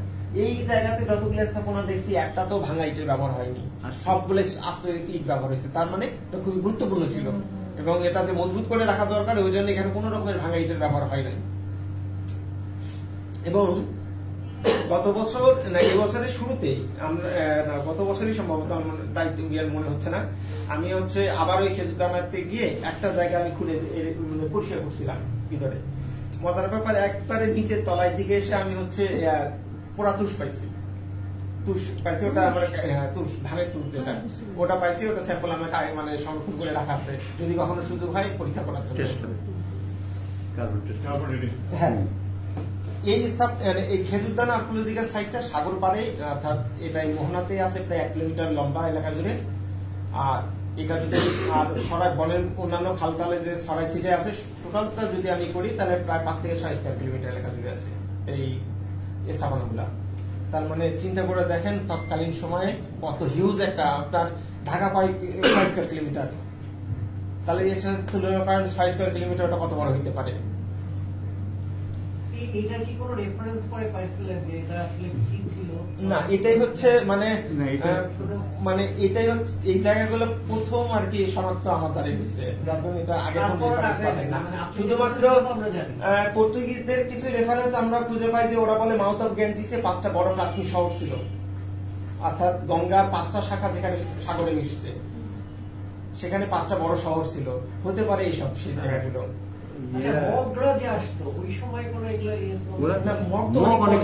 অনেক পরে 300 বছর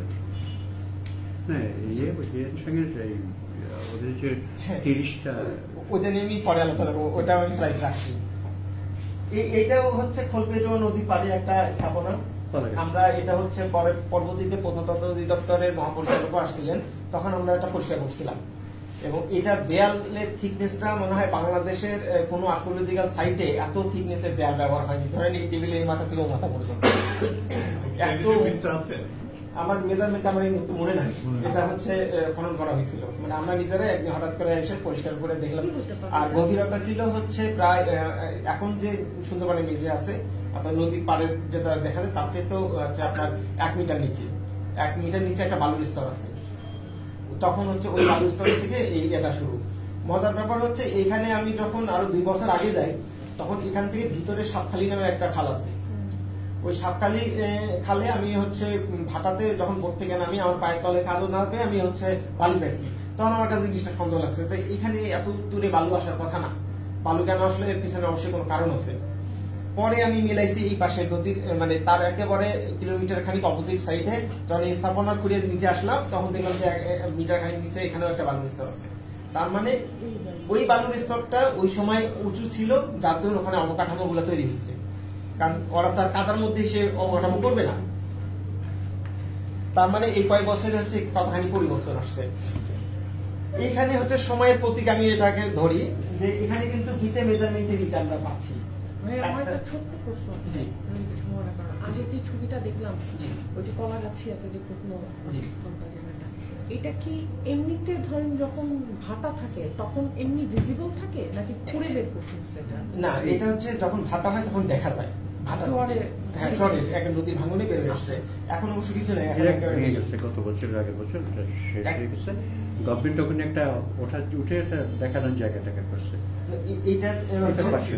এটার পাশে অন্য জায়গায় কিন্তু ওই এই সাইডে বুড়িগলের নিচে। হ্যাঁ হ্যাঁ হ্যাঁ বুড়িগলের দিকে কলাগাছিয়া হাসপাতাল, এটা এখন নাই, এটা একেবারে বিলীন হয়ে গেছে। এটা কি ভুলি করলেন? বুড়িগলেরই দক্ষিণ। বুড়িগলের হ্যাঁ দক্ষিণে। আমরা যে গিয়েছিলাম ওটা কোনটায় নেই, কিছু আর মানুষের খালের পাড়ে। হ্যাঁ সেটা ওটা অন্য জায়গা, ওটা আরো ভিতরে। তো এইখানে দেখেন দুই রকমের ইট আমি সুন্দরবনের পুরা সুন্দরবন মানে ঘুরে আমি দুইটা মেজারমেন্ট প্রধানত পাইছি। একটা হচ্ছে এই যে 34 হচ্ছে সেন্টিমিটার আর একটা হচ্ছে 17 সেন্টিমিটার। এই দুইটা ইট আপনার হচ্ছে অঞ্চল তাকে সুন্দরবনের অঞ্চলের আটলান্টিকা সাইডে বিভাগ করে ফেলেছে। আমরা যদি শিবসা নদীকে মাঝামাঝি ধরি, শিবসা নদীর পশ্চিম পাশে যে স্থাপনাগুলো আমরা পাই সব বড় ইটের ব্যবহার আছে। আপনার গুপ্ত বা পাল শাসন আমলে যে ধরনের মানে ইটগুলো ব্যবহার করা হতো ওই মেজারমেন্টের টাইপের।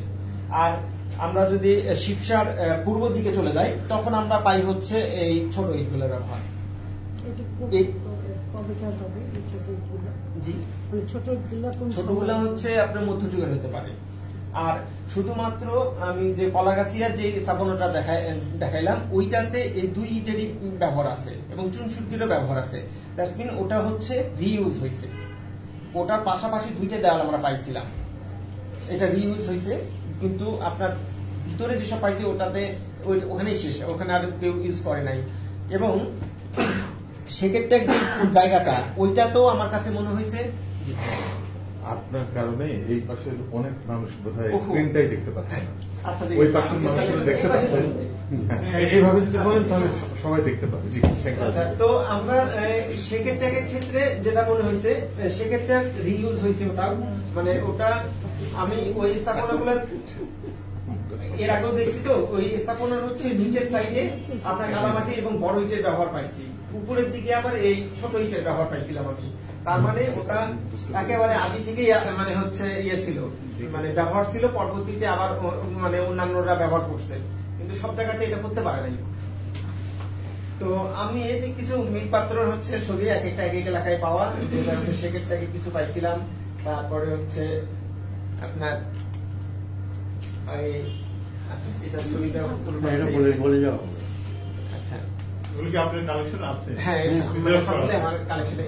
আর এগুলো হচ্ছে আরবাঙ্গাসি থেকে আরো অনেক পাইছি, সবগুলো ছবি আর কি মানে ব্যবহার করলে অনেক বড় হয়ে যায়।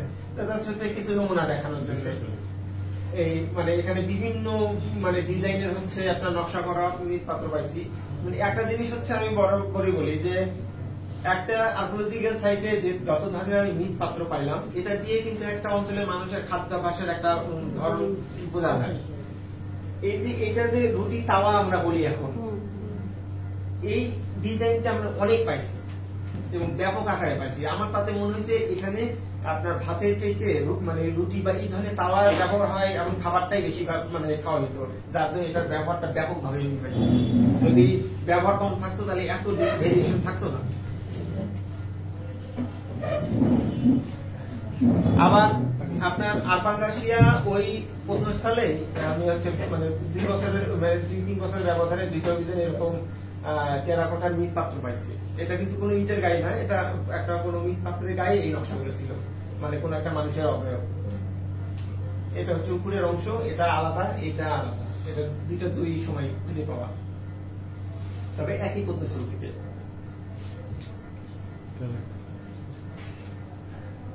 এটা হচ্ছে ওই যে খেজুর দানা, যেটা একেবারে সাগর পাড়ে সেখান থেকে পাওয়া গেছে। পরবর্তীতে এই খেজুর দানাতে আমি একটা প্রায় বড় একটা ব্ল্যাক বেসাল পাথরের একটা প্লেটও পাওয়া গেছিল, ওটাও আমার কালেকশনে আছে এখন। এই যে অনেক ধরনের হচ্ছে, আবার হচ্ছে মান্দারবাড়িয়াতেও আমি পাইছি, মান্দারবাড়িতে এবং পাথরের কিছু জিনিসপত্র পাওয়া গেছে যেটা অনেকবার ব্যবহার করা হয়েছে। মানে একটু পাথরের মৃৎপাত্র অনেক ধরনের পাওয়া গেছে। এটা হচ্ছে সুন্দরবনের একেবারে লোকালের কাছাকাছি, মানে কলাগাছিয়া ওই অঞ্চলটাকে কেন্দ্র করে, ওটা প্রায় 2-3 স্কয়ার কিলোমিটার এলাকা জুড়ে ভিতরে এরকম টেরাকোটা যুক্ত মানে ইট আরো কিছু ছোট ছোট স্থাপনা আমি খুঁজে পেয়েছিলাম। কত ছিল এটা কি আছে? এটা এখন আগের মতো আর নাই, এটা আরো কিছু আর কি ছবি আছে এইসব পাত্র। এটা হচ্ছে খুলনার ওই বড়বাড়ি এলাকায় পাওয়া, আর এটা বড়বাড়ি বেতকাশি। হ্যাঁ। তো এরকম অনেক ধরনের মৃৎপাত্র পাওয়া গেছে, যেমন এটাতে ইচ্ছা করলে এখনো রান্না করে খাওয়া যাবে, এটাতে রান্না করে খাওয়া যাবে, এত মানে সুন্দর ভাবে এখনো আছে। তারপরে এটা হচ্ছে চাঁদপাই অঞ্চলে পাওয়া, বেশ কয়েকটা জায়গাতে এরকম খুঁজে পাইছিলাম আমরা। এবার আসে এই জিনিসটা খুবই ইন্টারেস্টিং। সেখান থেকে আমি যদি শুরু করি, এই চুড়ি, এটা একটা কাঁচের জুয়েলারি, মানে এটা ছবিতে বড় দেখা যাচ্ছে কিন্তু আসলে 1 ইঞ্চির ছোট।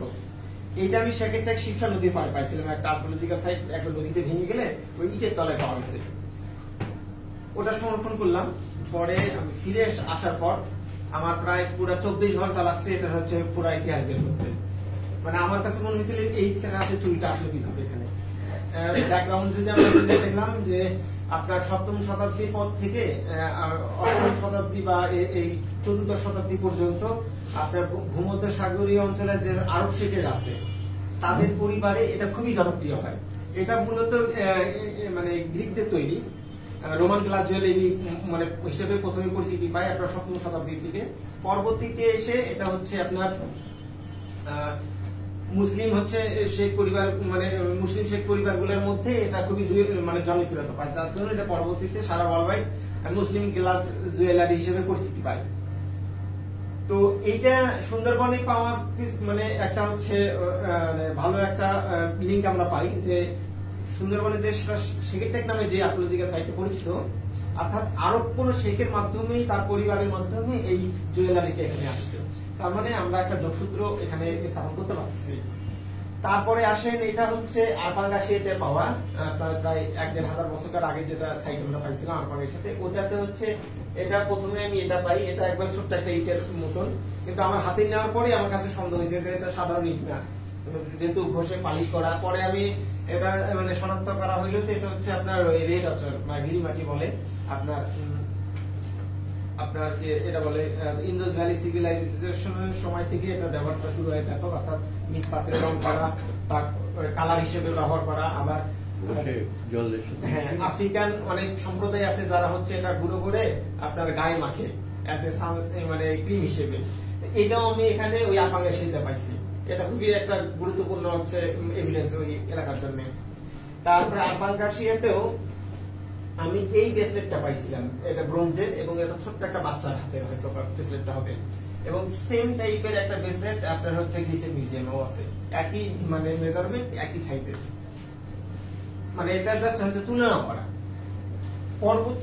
পরবর্তী বছরগুলোতে এসে আমরা একটা হচ্ছে এই মানে হাড়ের তৈরি একটা হচ্ছে ইয়া পাইলাম, আমরা সাধারণভাবে লুডু ছক্কা বলি যেটাকে, সেটা পাইলাম। তো আমরা যেটা জানি আমাদের এই অঞ্চলে আগে পাশা খেলা হইতো, আমাদের এই অঞ্চলে উপমহাদেশে যে পাশাটা ব্যবহার করা হইতো ওটা হচ্ছে লম্বা মানে লোকের মতো, আর এটা হচ্ছে গ্রিটার্স। আপনার গ্রিসে যারা মানে লুডু খেলতো সেটা আরপাঙ্গাশিয়াতেই পাওয়া যায় এই জিনিসটা, এটা যে একই জায়গায় পাওয়া, মানে বছরের ব্যবধানে কিন্তু একই এলাকায়। তো এটা একটা মানে আর একটা বড় প্রুফ যে গ্রিসের সাথে বা মানে রোমানদের সাথে আমাদের সম্পর্ক প্রায় 1,500 বছর আগে থেকে সুন্দরবনে ছিল, তার জন্য ওই জিনিসগুলো আমরা এখানে পাচ্ছি। এটা বেশ ভালো মানে অবস্থাতে আছে, এবং এটা হাড়ের তৈরি। এটা কিসের হাড় এটা আমি এখন আন্দাজ করা মুশকিল, তবে হাত দিয়ে তৈরি এবং খুব সুন্দরভাবে বোঝা যায়। আর সুন্দরবনের যে মৃৎপাত্রগুলো আমি পাইছিলাম এ পর্যন্ত, মানে প্রত্যেকটা নকশা গুলা এরকম, যেমন এটা হচ্ছে হাড়ির নকশা, মানে হাড়ি পাতিলের, আর এই পুরোটাই এখানে হচ্ছে আপনার প্রায় 11 রকমের নকশা পাইছি আমি, ওই আরের গায়ে পাওয়া, হয়তো খুঁজলে আরো পাওয়া যেতে পারে। তারপরে তো আমি আর ওইভাবে কাজ করার সুযোগ পাইনি। তারপরে হচ্ছে কলসের গায়ে এরকম বিভিন্ন ধরনের নকশা পাইছি, বেশ অনেক ধরনের নকশা পাওয়া গেছে এখানে। তারপরে এই যে তামার কথা বলে দেখেন, এখানে প্রায় 12 রকমের ডিজাইনের, ভিন্ন ভিন্ন ডিজাইনের হচ্ছে এই রুটি বানাতে পাওয়া গেছে। তাইলে ওদের খাদ্যাভ্যাসের একটা বড় প্রমাণ এটা, যে একটা মানে আর্কিওলজিক্যাল অঞ্চলে 12 রকমের মানে ডিজাইন পাওয়া গেছে একটা মানে একটা ব্যবহারের জিনিসপত্রের। তাহলে এটার উপর কতখানি নির্ভরশীল ছিল ওদের খাদ্যাভ্যাসটা, এইটা আমার কাছে খুব ইন্টারেস্টিং লাগে। যার জন্য আমি প্রত্যেকটা হচ্ছে আলাদা আলাদা করে নকশাগুলো সংগ্রহ করার চেষ্টা করছি। আর একটা হচ্ছে এই যে ছাপটা, সুন্দরবনে যত ধরনের মৃৎপাত্রই পাই না কেন তার হচ্ছে অর্ধেক নিচ থেকে এই চেক ছাপটা থাকবে। যদিও এটা এখনো কুমারেরা ব্যবহার করে, এখন মানে আমি এই যে অল্প কিছুদিন আগে সাতক্ষীরা যাওয়ার সময় কালীগঞ্জে হচ্ছে দিকে হাড়িপাতিল বিক্রি করছে, সেখানে এই ছাপটা আমি দেখছি।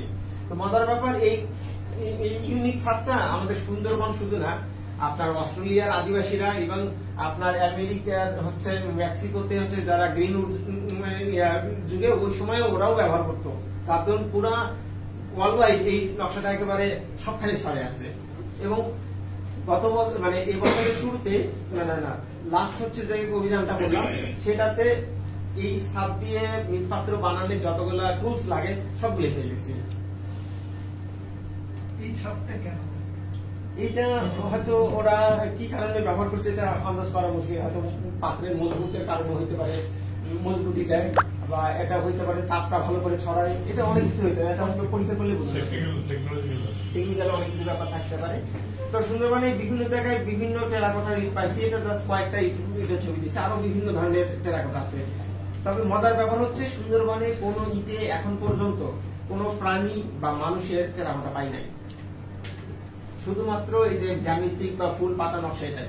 কিন্তু কোন জায়গাতে আমি মানুষ বা হচ্ছে কোন প্রাণীর টেরাকোটা পাই নাই। উদ্ভিদের আছে। লবণ, সুন্দরবনের লবণটাও একটা খুব গুরুত্বপূর্ণ। এই যে মানে চুলার ডিজাইন গুলা হচ্ছে এখানে ছবিগুলো দেওয়ার চেষ্টা করছি। আর সুন্দরবনের লবণ নিয়ে যদি বলি, সুন্দরবনের ভৌগোলিক পরিবর্তনের কিন্তু একটা বড় মানে হচ্ছে ইন্ডিকেটর হচ্ছে এই লবণ শিল্পটা। যেমন আপনি যদি কটকাকুচি খালিতে যান, ওইখানে প্রচুর পরিমাণে মৃৎপাত্রে ভাঙা টুকরো পাবেন, তার মানে ওখানে লবণ তৈরি হইত।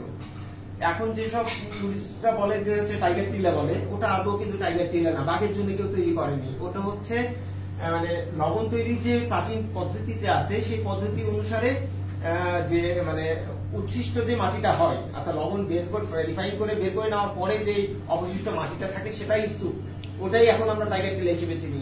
আমরা তো কটকাকুচি খালি তো অল্প কয়েকটা ছোটখাটো দেখি, কিন্তু সুন্দরবনে আমি অনেক জায়গা আছে যে এক লাইনে 7-8টা পর্যন্ত ঢিবি আছে, বিশাল বিশাল ঢিবি আছে। আমরা প্রচুর ঢিবি পাইছি, যেটাতে সাধারণ মানুষ অত দিকে যায়। তো ওইসব আসলে টাইগার টিলা না, ওটা হচ্ছে প্রত্যেকটাই লবণের মানে হচ্ছে স্থাপনার অংশ। তো সুন্দরবনে লবণের যে প্রক্রিয়াটা আছে, এটা যদি আমরা দেখি, চাঁদপাই শৃঙ্খলার বর্তমান পানির যে লবণাক্ততা, মাটির যে লবণাক্ততা আছে, এই কন্ডিশনে লবণ তৈরি হবে না পারে। লবণ তৈরির জন্য যে ধরনের মাটি দরকার সেটা এখন সাতক্ষীরাতে আছে। মজার ব্যাপার হচ্ছে সাতক্ষীরাতে কোথাও আপনি টাইগার টিলা বা এত উঁচু জায়গা পাবেন না লবণের। আমার ধারণা ওই যেটা আমি বলি যে বড় একটা হচ্ছে ভূমিকম্প সব পালু করে ফেলছে সুন্দরবনের। আগে এক সময় ছিল সাতক্ষীরাতে আগে হচ্ছে লবণ তৈরি হতো, ভৌগোলিক কোনো একটা পরিবর্তনের কারণে এই অঞ্চলে মিষ্টি পানির প্রবাহ শুরু হয়, আপনার লবণাক্ততা বেড়ে যায় হচ্ছে পূর্ব সুন্দরবনে অর্থাৎ চাঁদপাই শৃঙ্খলার দিকে, তখন ওদিকে আবার এই মানে লবণ উৎপাদনটা গ্রো করে। আবার হয়তো কোনো একটা পরিবর্তন, প্রাকৃতিক পরিবর্তনের কারণে ওইদিকে আবার মিষ্টি পানির ফ্লোটা বেড়ে যায়, আর হচ্ছে সাতক্ষীরাতে লবণাক্ততা বৃদ্ধি পায়। তার জন্য এখনো লোকালি অনেকে লবণ তৈরি করে ওই আগে প্রাচীন পদ্ধতিতে। কিন্তু আপনার চাঁদপাই শৃঙ্খলাতে প্রচুর পরিমাণে লবণের হচ্ছে প্রাচীন স্থাপনা থাকলেও ওইখানে কিন্তু এখনকার কন্ডিশনে আপনার লবণ তৈরি সম্ভব না। যার দরুন আমরা যদি এই লবণ এই স্থাপনাগুলোকে ভালোভাবে বিশ্লেষণ করতে পারি, তাহলে সুন্দরবনের এই বড় ধরনের ভৌগোলিক পরিবর্তনগুলো টাইম করতে পারবো। ওই জন্য বলি যে আমার বাংলাদেশের দক্ষিণে কি হইতে যাচ্ছে, কি হবে, এটা জানার জন্য সুন্দরবনের অতীত খুবই গুরুত্বপূর্ণ। আমরা ওটা না জানলে আমরা ভবিষ্যৎটা আন্দাজ করতে পারবো না। আর আসে হচ্ছে সুন্দরবনের লৌকিক দেবদেবতাদের নিয়ে তো মজার কিছু আছে, আমার হচ্ছে মতামত আছে। এটা এখানে দেখেন গাজী, কালু, তারপরে হচ্ছে আরো সাজঙ্গলি, অনেকগুলো নাম আছে। আমার কাছে এই ক্যারেক্টার গুলাকে মানে এই আলাদা আলাদা দেবতা হিসেবে ওরা পূজা করে, কিন্তু সবাই এক।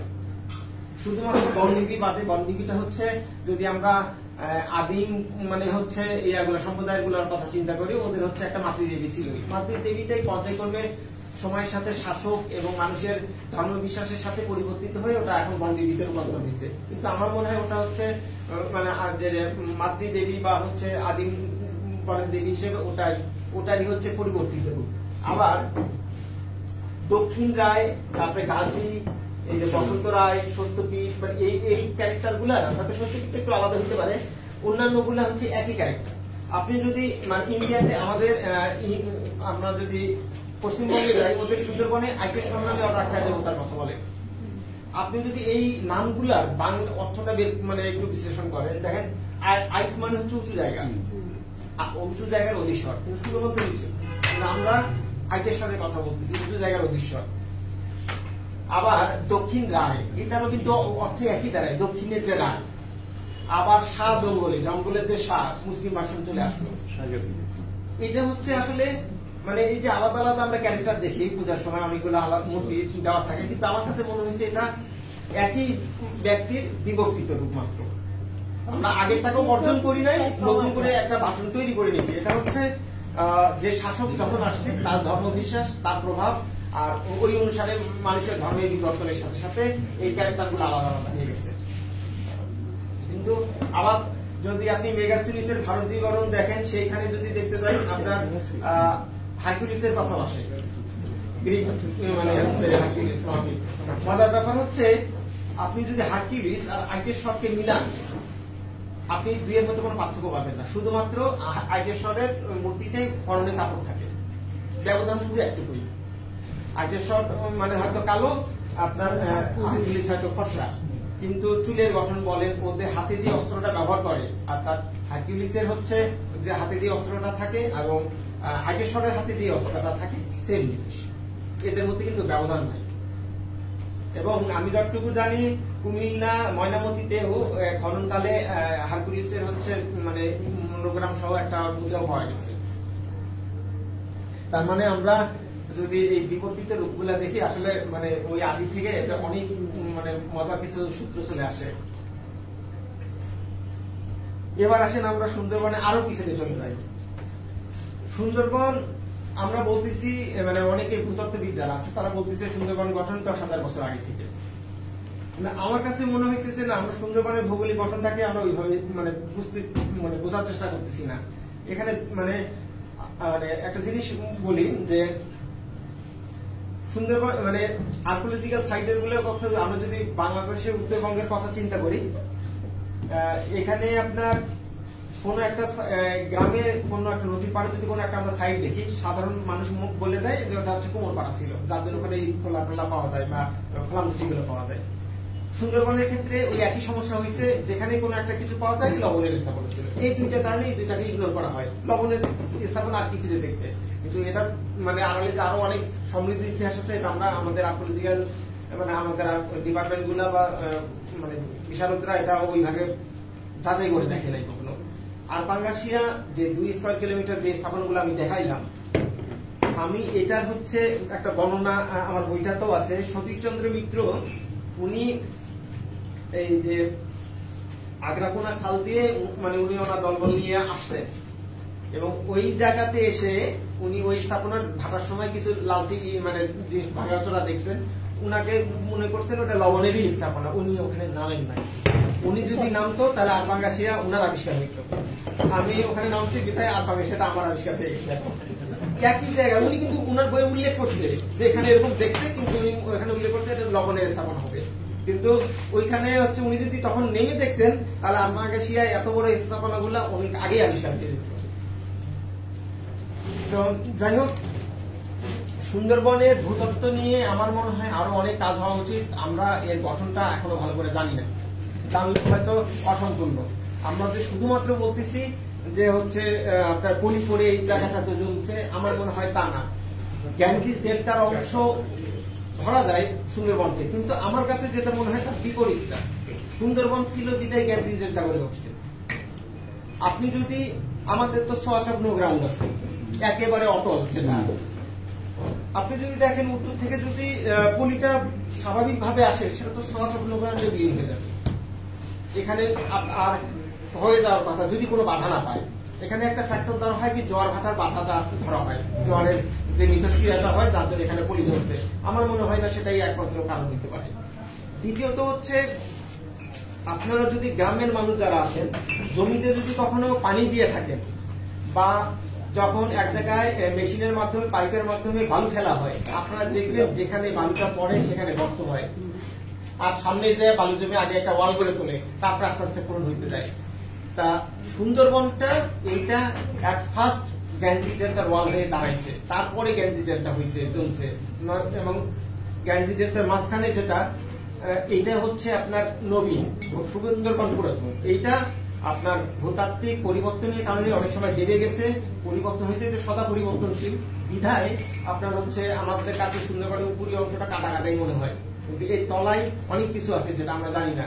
এটার অনেকগুলো উদাহরণ আমি দিতে পারবো। আপনার সাতক্ষীরাতে আপনি সারা জায়গায় হচ্ছে লবণ পানি, কিছু কিছু জায়গায় আপনি ফ্রেশ পানি পাবেন। এটা হচ্ছে আমার ধারণা একেবারে রার অঞ্চল থেকে আন্ডারগ্রাউন্ড করা হচ্ছে চ্যানেল আছে পানির। এটা যদি একেবারে আপনার পলি দ্বারা গঠিত হইতো তাহলে এটা আসতো না। আমি আরো কিছু নমুনা আপনাদের দেখাবো যেটা আরো এটাকে করবে।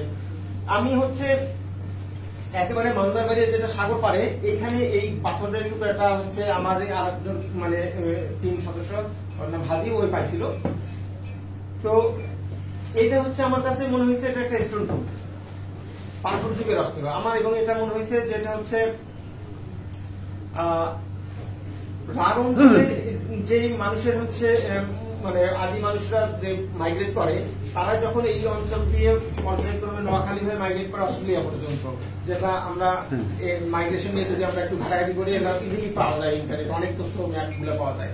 আমার কাছে মনে হয়েছে এই রার অঞ্চল থেকে কোনো একটা শাখা সুন্দরবনে এসে আটকা হয়ে গেছে। এবং এটা হচ্ছে যদি আপনি আমাদের সনাতনী ধর্মের যে আদি গ্রন্থগুলা পুরাণ এইসব যদি দেখেন, এটাকে কিন্তু গো অঙ্গ বলা হয়। আবার আমি আমার কাছে শ্রীহট্টের ইতিহাস পড়ছিলাম, ওইখানে হচ্ছে সিলেটের রাজাকে হচ্ছে সমুদ্র রাজ বলা হয়, কিন্তু সমুদ্র তো ওখানে নাই। আমার কাছে যেটা মনে হয়েছে যে আমি যেটা বললাম যে আগে মাঝখানটা হচ্ছে ডিপ ছিল, এটা ওয়াল হিসেবে আপনার পরবর্তীতে পূরণ হয়েছে মাঝখানটা। এখন যদি আপনি আদির কথা চিন্তা করেন, তাহলে মাঝখানটা যদি গভীর থাকে, এখানে আদি বঙ্গোপসাগরের কাছে সুন্দরবন, আবার মাঝখানে পানি, আবার তারপরে আবার সিলেট অঞ্চল, তার মানে ওই সমুদ্র রাজ ঠিক আছে, তাহলে সমুদ্র আমরা বলতে পারতেছি। আবার আরো কিছু সাম্প্রতিক আমরা আরো কিছু তথ্য পাইছি যেটা আরো ইন্টারেস্টিং কিছু আমার কাছে মনে হয়েছে রার অঞ্চল থেকে তৎকালীন সময় আপনার লাস্ট আইসে যে মানুষ হচ্ছে সুন্দরবন চলে আসছিল। আমি তো মাত্র এখানে একটা মাত্র হচ্ছে টুলস পাইছি, ইন্ডিয়াতে আমার পরিচিত অনেকে আছে অনেক টুলস পাইছে এবং খুব সুন্দর সুন্দর। হ্যাঁ, ওই যে প্রতিমা থেকে শুরু করে অনেক আছে পাওয়া গেছে। এবার আসেন হচ্ছে দাদা যেটা বলেন হিন্দু ধর্মের যেটা হচ্ছে শক্তিপীঠ, এই স্থাপনাটা আমার কাছে বরাবরই মনে হয়েছে আদি প্রস্তর যুগের, এটা হচ্ছে মেগালিথিক একটা চাদর, যখন মানুষ প্রথম হচ্ছে মানুষের অবয়ব করা শিখে ওই সময়টা। এটা কিন্তু আপনি যদি হিন্দু মেথোলজিতে দেখেন, আপনার শক্তিপীঠ 52টা শক্তিপীঠের হচ্ছে প্রত্যেকটা শক্তিপীঠই হচ্ছে বিশেষ করে এক ধরনের পাথর পণ্য মাত্র। আমার মনে হয় এই একটাই শক্তিপীঠ আছে যেখানে একটা মানুষের অবয়ব আছে, এবং এটা হচ্ছে আপনার ইন্ডিয়ার কামাখ্যা মন্দিরের যে মিথোলজি, এটা একই। এটা কোথায়? এটা হচ্ছে ঈশ্বরীপুর। আপনাদেরটা মজার ব্যাপার 52টা শক্তিপীঠের মধ্যে 11টা মহাশক্তিপীঠ, তার মধ্যে আমাদের মন্দিরটা এবং এই স্থাপনাটা প্রথম খুঁজে পাই হচ্ছে প্রতাপাদিত্যের সময় পাওয়া যায়, হ্যাঁ আরো আগে পাওয়া যায়, কিন্তু এটাকে কেন্দ্র করে পরবর্তীতে আবার মানে হচ্ছে স্থাপনাগুলো গড়ে উঠছে।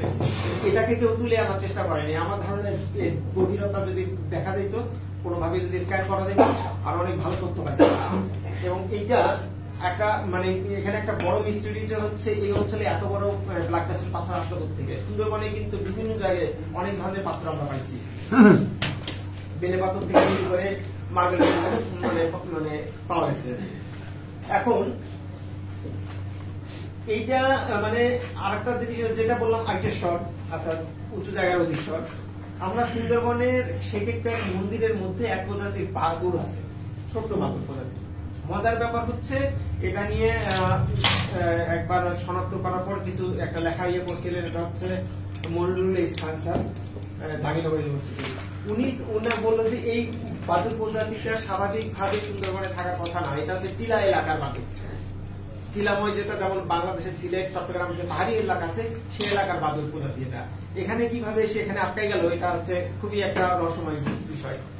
এখন আপনি যদি দেখেন এটা তো কোনো জাহাজে করে আসেনি বা চট্টগ্রাম থেকে উড়ে আসাও সম্ভব না, এদের একটা পপুলেশন আছে যেহেতু এখানে। আমি যেটা মনে করি যে এটা হচ্ছে আইটের শট বা আগের সুন্দরবনটা আগে গঠন হয়েছে। আমার ধারণা একেবারে আপনার ইয়ে থেকে ইন্ডিয়ার তিরুনা ভ্যালি নামে একটা জায়গা আছে, ওই তিরুনা ভ্যালি থেকে শুরু করে মানে আন্ডারগ্রাউন্ড হচ্ছে কিছু মানে এটা কি বলবো, একটা হচ্ছে মানে ভৌগোলিক মানে হচ্ছে ভূমিরই একটা হচ্ছে মানে পাথুরে বা এরকম কিছু একটা হবে, ওয়ালের মতন ছিল যেটা হচ্ছে একবার মহেশখালী পর্যন্ত। এটাই মূলত একটা বড় মানে ইয়ে হিসেবে কাজ করছে, ওয়াল হিসেবে কাজ করছে, গ্যাঞ্জিসের ডেল্টা হচ্ছে মাটি গঠন করছে। তার মানে আমরা গ্যাঞ্জিস ডেল্টা শুধুমাত্র উত্তর থেকে পরিপরে গড়ে আসেনি, দক্ষিণ থেকেও উঠেছে, যার দরুন পুরোটা মিলে আজকের এই ইয়েটা হয়েছে। যার দরুন আমরা মাঝামাঝি যদি দেখি আপনার কি বলে শেরপুর বা পাবনাতে বড় বড় হাওর পাই, যেটা আপনি উত্তরেও পাবেন না, দক্ষিণেও একেবারে পাবেন না, মাঝখানটাতে আছে। যেহেতু এখানে পরবর্তীতে পানি এর জন্য হচ্ছে আপনার মাটিটা চলন, হ্যাঁ যেমন চলন ভুরা সাগর। তো আমার ধারণা এই যে এই স্ট্রাকচার গুলো যদি আরো ভালোভাবে স্ক্যান করে দেখা যেত, এই জায়গায় এটা নিয়ে কথা আছে যে এই মূর্তিটাকে তার বলা হয় যে প্রাচীন মেগালিথিক, একবারে মেগালিথিক। এটা চন্ডভণ্ড জাতি। রেজু একটা অনুবাদে একটা ছোট্ট নিয়ে করেছে, ও চান্না ভান্দিয়া বলছে, আসলে ওটা ইংরেজি থেকে করা বলে চন্ডভণ্ড জাতি প্রাচীনকালে এই অঞ্চলে বাস করত, তাদের স্টোন স্ট্রাকচার এইটা। এবার আসেন সুন্দরবনের আরো প্রাচীন দিকে চলে যায়। আমি যেটা বলছি রাজ অঞ্চল থেকে মানুষের দিকে চলে আসছি আদিতে একবারে। এটা হচ্ছে আপনার মুন্সিগঞ্জ ইউনিয়নের হরিনগর জেলেখালি যে জেলেপাড়া যেটা আছে, ওইখানে একটা পুকুর খনন করার সময় প্রায় 2-3 মিটার মাটির তলায় একটা মানে মেঝে পাওয়া গেছিল, যেটা একবারে মানে দীর্ঘদিন যদি একটা জায়গাতে আমি আগুন পোড়াই, কাঠ কয়লা পোড়াই, তাহলে ওখানকার মাটি সহ লাল হয়ে যায় না, ওই রকম একটা জায়গা পাওয়া গেছিল পুকুর খনন করতে গিয়ে, যেটা পুড়িয়ে গেছে মাটি এবং প্রচুর কাঠ কয়লার সাথে 2টা হাড় পাওয়া গেছিল। এইটা তার মধ্যে একটা আমার হাতে আসছে। তার মানে এটা আমার অনুমান ভুলও হইতে পারে যে একেবারে আদিতে যখন মানুষ আসছে তখন পোড়াই খাওয়ার একটা প্রবণতা ছিল, এটা হচ্ছে তখনকার একটা সাক্ষী হইতে পারে, যদিও এটা নিশ্চিত করা সম্ভব না। এটা হয়তো পরবর্তীতে যদি কার্বন টেস্ট বা আরো যদি উন্নত কোনো প্রযুক্তির মাধ্যমে এটা বের করা যায় তাহলে এটা নিশ্চিত হওয়া যাবে। এবার আসেন আরপাঙ্গাশিয়াতে। আমি আরপাঙ্গাশিয়ার একটা জায়গা আছে যেটাকে আরপাঙ্গাশিয়ার কষাইখানা বলে, ওই একটা জায়গাতে আমি বিভিন্ন ধরনের প্রাণী হাড় পাইছি, একবারে সবসেল টাটেল থেকে শুরু করে গন্ডার এবং হচ্ছে মানুষের জাতও পাইছি। আমি আমার কাছে যেটা মনে হয়েছে ওইখানে প্রাণী একেবারে আদিকাল থেকে ওই একটা জায়গাতে ওরা হচ্ছে খাওয়ার জন্য কাটাকাটি, যার ধরুন আমরা একেবারে ফসিলাইট টাইপের হচ্ছে নমুনা পাই। এটা হচ্ছে গন্ডারে, এটা সবসেল টাটেলের মানে নরম খোলসের যে কচ্ছপটা আছে সেটাও পর্যন্ত জমা বেঁধে গেছে। এই যে বিভিন্ন ধরনের দাঁত, আবার এই যে এই হাড়টাতে হচ্ছে চপিং করা দাগ আছে। এবং মজার ব্যাপার হচ্ছে ওইখানে যতগুলো আমি বড় টাইপের হাড় পাইছি প্রত্যেকটা হাড়ে হচ্ছে ভাঙা, মানে ভিতরে যে মজ্জাটা বের করে খাওয়ার জন্য। এবং এখানে আরো ইন্টারেস্টিং একটা হচ্ছে হাড় পাইছিলাম জীবন, যেটা হচ্ছে এটা কিন্তু আপনার ফসিলের ক্ষেত্রে খুবই রেয়ার, যে ভিতরের হাড়ের মধ্যে যে মানে মজ্জাটা থাকে সেটা ফসিলাইজ অবস্থায় পাওয়া খুবই রেয়ার ব্যাপার। আমি কিন্তু এখানে পাইছি একটা ছোট হাড়ের এই মজ্জাটা পর্যন্ত হচ্ছে মানে সলিড হয়ে গেছে। তাহলে এখন বুঝতে হবে, হ্যাঁ বোন ম্যারোটা ওটাও একটা সলিড আকার ধারণ করছে। তাহলে আমাকে বুঝতে হবে যে এখানে মানুষ কত আগে থেকে এখানে এই জায়গাটা ব্যবহার করছে। ওই জন্য আমি এটাকে বলতেছি এই যে এই সেই বোন ম্যারোটা। এটা ছোট্ট একটা হাড়ের টুকরা। এই বোন ম্যারোটাও দেখেন হচ্ছে জমাট বাঁধা। এটা হচ্ছে খুবই রেয়ার। যারা ফসিল নিয়ে কাজ করে তাদের সাথে আমি যোগাযোগ করছিলাম, মানে এরকম বোন ম্যারোদের মানে হয়তো খুবই মানে অল্প পাওয়া যায়। আর এই যে সফট সেল টার্টেলের এই অংশগুলো দেখেন যেটা জমাট বেঁধে গেছে, অর্থাৎ ফসিলাইট পর্যায়ে চলে গেছে। এটা হয়তো পরবর্তীতে গবেষণা করলে আরো ভালো নিশ্চিত হওয়া যাবে। তবে এটাতে একেবারে বহু আগে থেকে ব্যবহার হচ্ছিল তার একটা বড় প্রমাণ এটা। আর কোন একটা অর্গানিক জিনিস ফসিলাইট হতে গেলে মিনিমাম 10,000 বছর লাগে এবং উপযুক্ত পরিবেশ। তার মানে ওখানে উপযুক্ত পরিবেশ ছিল, যথেষ্ট সময় পাইছে, বিধায় ওরা সলিড হয়ে গেছে। এটা হচ্ছে আরেকটা ইন্টারেস্টিং। আমি এটা হচ্ছে লবণচড়া খাল নামে একটা খালে পাইছিলাম, প্রায় একেবারে ভাটা শেষে, মানে হাঁটুখানি কাদার তলে আমি খুঁজতে যাই, এটা আমার পায়ের তলে পড়লে আমি এটা বের করে নিয়ে আসি। এটা হচ্ছে আইডিয়া করেন দেখে কি হইতে পারে।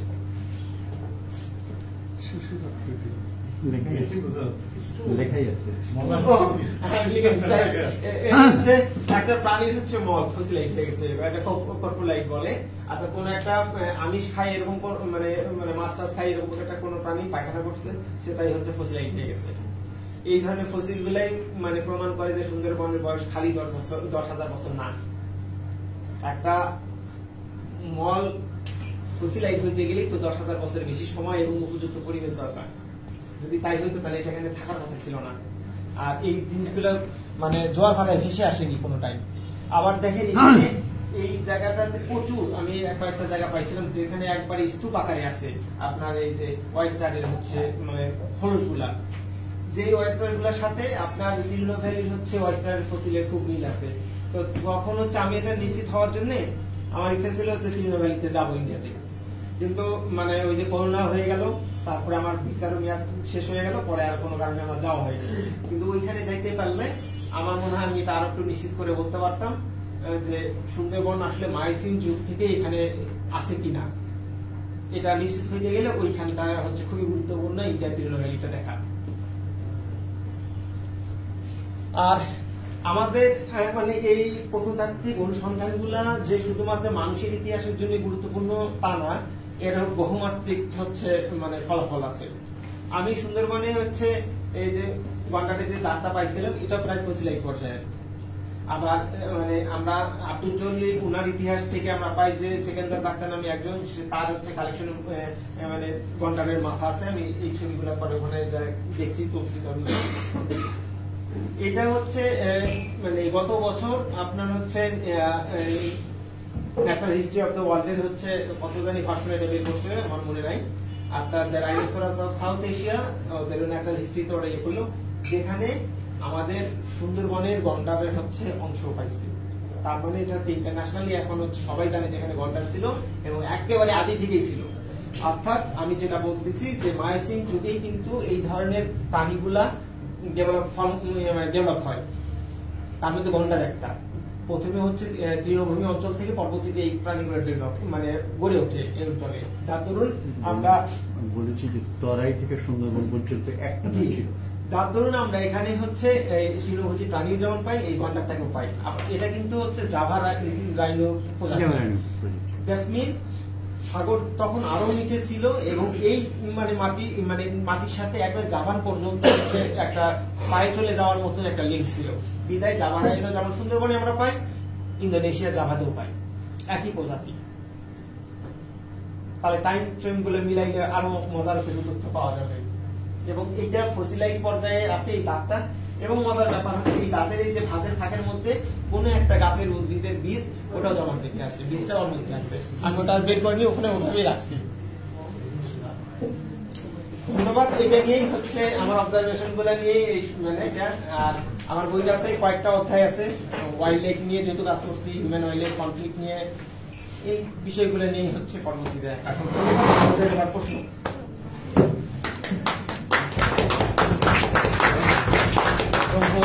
ধন্যবাদ রিজুকে, এত চমৎকার আমি আসলে এক্সপেক্ট করি নাই যে ভিতরে এতগুলো মাল আছে এর আর কি। হ্যাঁ, তা আমরা আপনারা প্রশ্ন করবেন, আপনি একটা প্রশ্ন করবেন, তার আগে একটু বলি যে আজকের জন্য, শুধুমাত্র আজকের জন্য, এবং এইটা ঘন্টা খানিকের ভিতরে আমরা ক্লোজ করে দিব। সেটা হচ্ছে যে রিজুর বই যথেষ্ট কাছে পরিমাণে আছে। আজকের জন্য আমরা একটা হার্ড বাইন্ডিং যেটা সেটা 600 টাকা, আর নর্মাল বাইন্ডিং আর একটা আছে কি পেপার বাইন্ডিং যেটা ওইটা 500 টাকায় আপনারা পাবেন শুধুমাত্র আজকের জন্য। আর এটা শুরুর আগে আমরা জাস্ট আপনাদের প্রশ্নের আলোচনার আগে একটা ছোট্ট একটা কাজ সেরে নেব, মাত্র 1.5 মিনিট সময় নেব আমি। সেক্ষেত্রে আমি নিখিলদাকে একটু চলে আসতে বলবো। নিখিলদা আসেন, ইকবাল ভাই চলে আসেন, আসেন।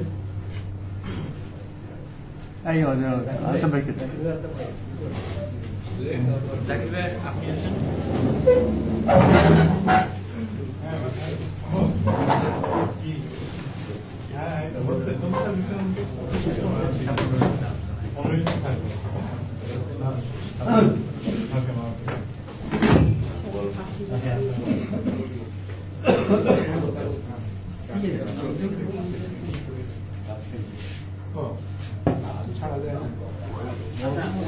আসলে হয়েছে কি যে আমাদের যে মানে সেন্টার এবং পেরিফেরি যে সমস্যা, সেই সমস্যা রিজুরও আছে। ও আসলে একেবারে ডিপে কাজ করতেছে এবং ও থাকে আসলে রংপুরে, ফলে ওর সুযোগ হয় নাই যে এটা বই বের হওয়ার পরে ফর্মালি একটা ইনাগুরেশন, সেইটা আজকে আমরা সুযোগ নিচ্ছি। জ্ঞাতিজন সুযোগ নিচ্ছে আর কি। আমরা প্রথম আলো করা যেত, যে প্রথম আলোই তো এইটা করেছিল সাদিয়া, আপনার প্রথম আলো এটা নিয়ে সেই ক্ষেত্রে আমরা এটা একটা উদ্বোধনী টাইপের আমরা করতে চাচ্ছি।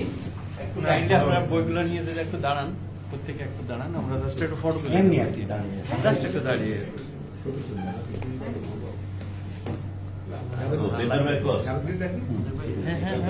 আচ্ছা, এইভাবে আমরা দাঁড়াবো, তাই তো? এটা ব্লক উন্মোচন হয় না। হ্যাঁ, যাবে তো। লেখকটা না থাকলে কি তাই না? আমরা তো ওড়ছে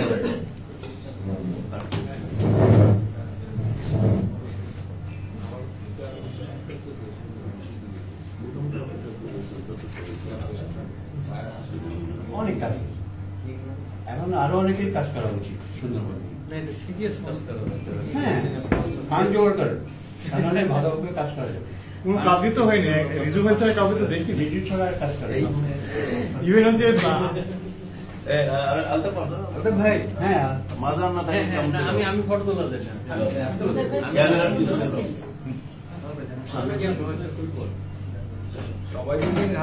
সবাই মিলে একটা আসে। ঠিক আছে, আচ্ছা, ঠিক আছে, থ্যাংক ইউ। ওই তো রেখে যেতে হবে। হ্যাঁ, রেখে যেতে হবে না, পকেটে হাত দিতে হবে, রেখে যাওয়া কেন? আমরা এখন আলোচনা, যদি আপনাদের কোনো আলোচনা করতে চান, মানে প্রশ্ন করা না, নিজেরা একটা আলোচনা করতে পারেন। আমি জানি সাদিয়া পার অনেক এক্সপিরিয়েন্স আছে, আপনিও আলোচনা করতে পারেন, যে কেউ আলোচনা করতে পারেন।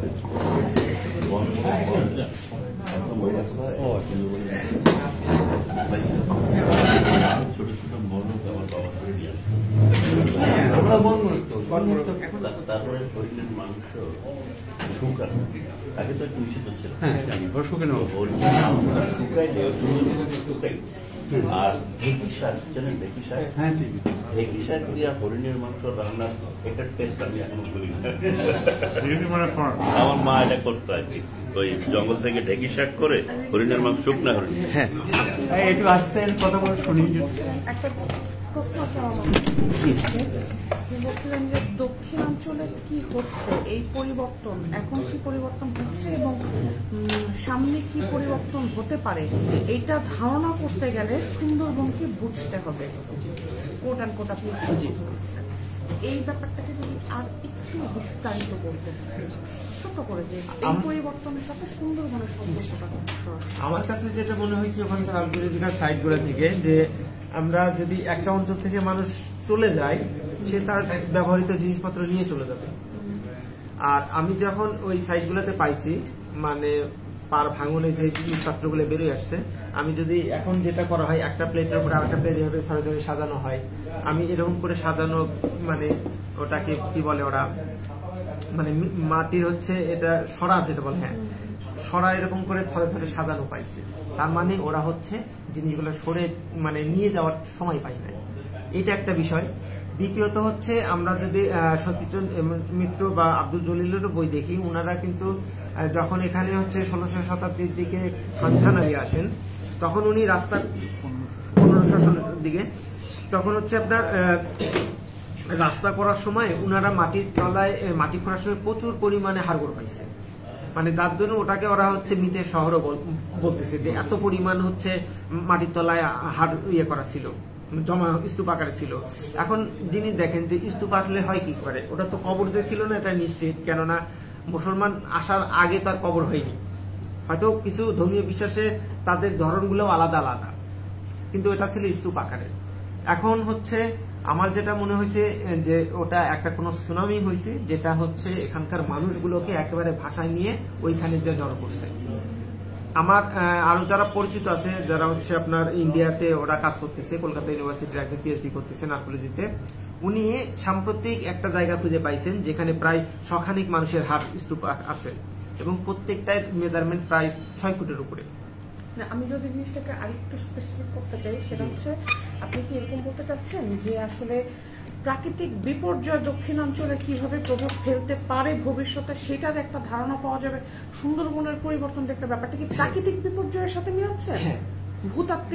ভূতাত্ত্বিক পরিবর্তনটাই হচ্ছে মানে গুরুত্বপূর্ণ। এখানে আমরা যেটা জানি যে আমাদের এই প্লেটটা মায়ানমার প্লেটের তলায় ঢুকে যাচ্ছে, তার দরুন আমরা ওই যে বলছিলাম যে লবণ শিল্পের হচ্ছে আর সাইড গুলা দেখলে বোঝা যায় যে কিভাবে কত পরিবর্তন আসছে। পানি মিষ্টি হয়েছে একবার, আবার একবার লবণ হয়েছে, আবার ঘুরে ফিরে মিষ্টি হয়েছে, তার মানে এটা হচ্ছে ভৌগোলিক পরিবর্তনের হচ্ছে লক্ষণ। এখন আমার এই বইটা তো আমি একই কথা বলছি যে গত 1000 বছরে এরকম 2 বার হচ্ছে এখানকার এই বসতির মানে বিলুপ্তি ঘটছে এবং মহাবিলুপ্তি এতটাই ম্যাসিভ আকারে হয়েছে যে কেউ এই অঞ্চলের ইতিহাসটা কারো কাছে বলে যাইতে পারে নাই, যার দরুন কোথাও আমরা এটা পাই না, আর মানে হচ্ছে একেবারে বিলীন হয়ে গেছে। তো যার দরুন হচ্ছে এরকম মহাবিলুপ্তি যদি আমি ধারাবাহিকতাও ধরি, এটা হচ্ছে যারা মানে ভূতত্ত্ব নিয়ে কাজ করে তারা আরো ভালো জানে যে এই ভূমিকম্প তারপরে এই ধরনের সুনামিগুলার একটা হচ্ছে নির্দিষ্ট মানে একটা হচ্ছে মানে ধারাবাহিকতা থাকে, কারণ প্রত্যেকটা টেকটনিক প্লেটেরও তো একটা মানে সহ্য ক্ষমতা আছে, একটা আরেকটাকে যখন ট্রিগারের মতন বেশি চাপ পড়বে ওটা খুলে যাবেই। তো এখানে আমাদের এই অঞ্চলে দীর্ঘ বছর এই ধরনের কিছু হয় নাই। আবার সুন্দরবনের ওইগুলা যদি আমি দেখি তাহলে আপনার এই সুনামির কারণেই আপনি এই যে বেভারেজে দ্য ডিস্ট্রিক্ট অফ বাকেরগঞ্জে উনি কিন্তু একটা খুব দারুণ সূত্র রেখে গেছে। উনাকে যখন বলা হয়েছিল যে সুন্দরবনে আদি থেকে মানুষের বসবাস করে, উনি কিন্তু এটা একবারে উড়াই দিচ্ছেন কথাটা, কিন্তু এটাই একটা সূত্র হিসেবে কাজ করছে। দার্সম্যান উনি অস্বীকার করুন, কিন্তু উনি শুনছেন কথাটা। এবং এখানে বলা হয় সোয়াচ অফ নো গ্রাউন্ড যখন গড়ে ওঠে তখন কার সময় এখানে মানুষ ছিল, উনার ইয়েতে আছে, যদিও উনি এটাকে স্বীকার করেন নাই, কিন্তু সূত্র একটা রেখে গেছেন, মানে অস্বীকার করাটাও একটা সূত্র হিসেবে কাজ করছে এখানে। তো মানে আমার কাছে যেটা মনে হয়েছে এই ভৌগোলিক পরিবর্তনগুলা ধারাবাহিকতা আসবে আবারও, এবং 2 পাশ থেকে প্রেসার আছে প্লেটের, যার দরুন এই যে মান্দারবাড়িয়া বরাবর সাগরে সাম্প্রতিক সময় গত বছর মানে বছর দিয়ে যদি আমি এখানকার ভূমিকম্পের ডেটাটা দেখি, তো এখানে ছোটখাটো করে ভূমিকম্প হওয়া শুরু হয়েছে। গতকালও কিন্তু এই ভূমিকম্পের একটা পোস্ট দিছিল। এই অঞ্চলগুলোতে হচ্ছে মানে একটা মানে ভূমিকম্প হয়েছে গত কয়েক বছরে, এটার প্রবণতা আমরা দেখতে পাচ্ছি। জাসমিন মানে এটা আবার সক্রিয় হয়ে উঠতেছে, সময় হয়ে আসতেছে, যার কারণ হচ্ছে আমার এই বইটাতেও লিখছিলাম যে এখানে অবকাঠামো এততে করতেছে। কি সুন্দরবন আসলে অবহেলিত, মানে সেটা নিয়ে সরকারের অবহেলিত বললে আসলে কম করে বলা হবে। আপনি দক্ষিণ অঞ্চলে মেগা মেগা স্ট্রাকচার করতেছেন, কিন্তু সেখানকার ভৌগোলিক গঠন সম্পর্কে আপনি এখনো জানেন না। আমরা 2018 সালে এসে প্রথম মানুষ জানলো যে সুন্দরবনে এত বড় বড় স্থাপনা আছে এবং এত প্রাচীন স্থাপনা আছে, তার মানে আমি আগে কখনো দেখি নাই। যেখানে এত বড় বড় স্থাপনা মানে দেখা যায় সেটাই আমরা জানি না, মাটির তলে কতখানি আমরা দেখছি জানছি। আমি আপনাকে আরেকটা উদাহরণ দিই। আমার এক পরিচিত আরেকজন, ওটা উনি হচ্ছে ভূতত্ত্ব নিয়ে কাজ করতেছেন দীর্ঘদিন থেকে। উনি মানে কিছুদিন আগে ওনারা ম্যানগ্রোভ নিয়ে একটা কাজ করতে যে কর্ণফুলীর হচ্ছে উপরের দিকে মানে একটা বাইন প্রজাতির হচ্ছে উদ্ভিদ পাইছেন, যেটা হচ্ছে আমাদের এখানকার ম্যানগ্রোভ গুলোর প্রজাতির সাথে মেলে না। এটা নিয়ে ওনার একটা লেখা দেখলে পরে আমি ওনার সাথে যোগাযোগ করছিলাম, তো ওনাকে বলছিলাম যে এটা মানে মেলে না, তার একটা বড় কারণ হইতে পারে হচ্ছে এটা একেবারে মানে ম্যানগ্রোভের আদি রূপটা ধারণ করতেছে। দ্যাটস মিন আমরা যখন এটা মানে উনিও যেটা এখন মানে উনিও যেটা বলে বা আমিও যেটা বলি যে সুন্দরবনটা আসলে নতুন করে মানে ঘরে নাই, এটা আদি থেকেই ট্রান্সফার হয়ে আসছে। মানে ওই অঞ্চলের কিছু ম্যানগ্রোভের সাথে দক্ষিণ আফ্রিকা মানে এখন আমাদের এই ইন্ডিয়ান প্লেট তো আগে হচ্ছে মানে ওই যে কি বলে এটাকে গান্ডোয়ালা ল্যান্ড হিসেবে আপনার মাদাগাস্কারের সাথে যুক্ত ছিল, ওই অঞ্চলের ম্যানগ্রোভের সাথে কিছুটা মিল আছে। দ্যাটস মিন এটা সুপ্ত অবস্থায় ওখানে ছিল, এখন গ্রো করতেছে, হয়তো উপযুক্ত পরিবেশ পাইছে। এটার জন্য এখন কি কি পদক্ষেপ নেওয়া? আমার কাছে যেটা সবচেয়ে গুরুত্বপূর্ণ মনে হয়েছে যে অতীতটাকে জানা দরকার। অতীত না জানলে আমার ফিউচার কি হবে এটা আমি কোনোভাবেই অনুমান করতে পারবো না। আর ওইটা না জানিয়ে যদি আমরা কিছু করি তার ফলাফল আসলে কতখানি ভালো হবে আমি জানি না। আর দুইটা কারণে, এক আমাদের ভৌগোলিক অবস্থা ভবিষ্যৎ জানার জন্য যেমন এটা খুবই গুরুত্বপূর্ণ, সুন্দরবনের ইতিহাসটাকে জানা বা ওখানকার যে পরিবর্তনগুলো হয়েছে ভৌগোলিক এটা জানা যেমন জরুরি, সেই সাথে আপনার আমাদের বঙ্গের এত বড় একটা সমৃদ্ধ ইতিহাস হেলা খেলাই হচ্ছে নোনা জলে ভেসে যাবে, এটা কোনদিন হইতে পারে? একটা জাতি হইতে গেলে তো চাইলেই জাতি হওয়া যায় না। আপনি আমেরিকানদের জাতি বলতে পারেন না, ওটা হচ্ছে একটা জনগোষ্ঠী, বিভিন্ন জায়গা থেকে মাইগ্রেট করে আসছে, ওরা এখনো জাতি হয়ে উঠতে পারে না। কিন্তু আমরা তো জাতি, আমরা মানে আমরা জাতি হয়ে আমাদের জাতির ইতিহাসটা আমরা হেলা খেলায় শেষ করে দিচ্ছি। আমি হচ্ছে মানে দুইটা দপ্তরের সংশ্লিষ্ট দুইটা দপ্তরের সর্বোচ্চ পর্যায় পর্যন্ত আমি দৌড়াইছি যে আমাকে অনুমতি দেওয়ার জন্য, আমার হচ্ছে ফান্ড নাই। সুতরাং আমাকে কাজ করতে গেলে আপনার বনজীবীদের মতন হয়েই কাজ করতে হবে। ওই জন্য আমি এটাও মানতে রাজি আমি মানে মাছ ধরে আমার জীবিকা করব, তাও আমাকে কাজ করার সুযোগ দেওয়া হোক। এই কি আমাকে আমার মতো করে কাজ করতে দিতে হবে, মানে আমার উপর কেউ যদি খবরদারি করে বা ইয়ে করে তাহলে আমার কাজ হবে না। আর না, এখানে আইনি কিছু জটিলতা আছে, যেমন আমার মানে খুঁজে বের করার আর্কিওলজিক্যাল সাইট গুলো সবই হচ্ছে স্যাংচুয়ারির মধ্যে, মানে অভয়ারণ্য, যেখানে আবার নিয়ম অনুসারে কোন রকমের বনসম্পদ আহরণ করা সম্ভব না, এটা হচ্ছে মানে নিয়ম অনুসারে। এখন আবার এটাও মানে পসিবল না যে আপনি মানে রিজার্ভ ফরেস্টে মানে জীবিকা করলেন, পরে আবার ওখানে যে এই ডিস্টেন্সটা হচ্ছে মানে দীর্ঘ সময়ের, যার দরুন এখানে মানে কোনো না কোনো একটা উপায় বের করতে হবে যদি ওই অঞ্চলে কাজ করতে যায়। আর একটা জিনিস, সুন্দরবনে কখনোই ফান্ড ম্যানেজ করে কাজ করা সম্ভব না। আপনি ফান্ড ম্যানেজ করবেন কয়দিনের জন্য? আপনি ধরেন একটা, যেমন আমরা যেমন কাজ করছি, প্রচুর টাকা লাগে সুন্দরবনে, প্রচুর টাকার ব্যাপার, এখানে আপনি টাকা দিয়ে কুলাইতে পারবেন না। দ্বিতীয়ত হচ্ছে আপনি মনে করলেন যে মাসে একবার বা বছরে দুইবার যে গবেষণা করে আসবেন, ওই গবেষণা দিয়ে সুন্দরবনে কিচ্ছু জানতে পারবেন না। ওইখানে জানতে গেলে বুঝতে গেলে আপনার প্রতিনিয়ত প্রত্যেকটা জোয়ার ভাটায় আপনাকে থাকতে হবে, কারণ প্রত্যেকটা জোয়ার ভাটায় মাটির ক্ষয় হচ্ছে, পূরণ হচ্ছে, এইখানে আপনার ইতিহাসটা বেড়ে আসতেছে। আজকে যদি আমি একটা জোয়ার চলে যাই, তার মানে আমি একটা ইতিহাসের গুরুত্বপূর্ণ অনেক কিছু মানে ভেসে গেল। মানে প্রত্যেকটা জোয়ার ভাটাতে এখানে ইতিহাস ভেসে যাচ্ছে। আপনি যত দেরি করবেন তত আমরা আমাদের ইতিহাসটাকে হারাই ফেলবো। এইটা হচ্ছে প্রশাসনের, যদি আমি মনে করি যে একমাত্র বন বিভাগই পারে এটাকে সমাধান করতে, তাছাড়া কারো মানে সম্ভব না। এখানে আইনগত জটিলতাতে এমন যে মানে প্রাচীন কোন সাইট এটা প্রত্নতত্ত্ব অধিদপ্তরের হচ্ছে এখতিয়ারের মধ্যে পড়ে, কিন্তু জায়গাটা পড়ে গেছে আবার ফরেস্ট ডিপার্টমেন্টের, যার দরুন এইটা একটা কনফ্লিক্ট তৈরি করে, যদি না বলে আইনি জটিলতা আছে। আবার এইটা একটা জটিলতা। আবার সুন্দরবনে যদি আপনি এই বিষয়গুলো নিয়ে কাজ করতে চান, আপনাকে একেবারে নিবিড় ভাবে বনজীবীদের মতনই ওখানে থাকতে হবে। ওখানে আপনি নৌকা ভাড়া করে নিয়ে গেলেন, মানে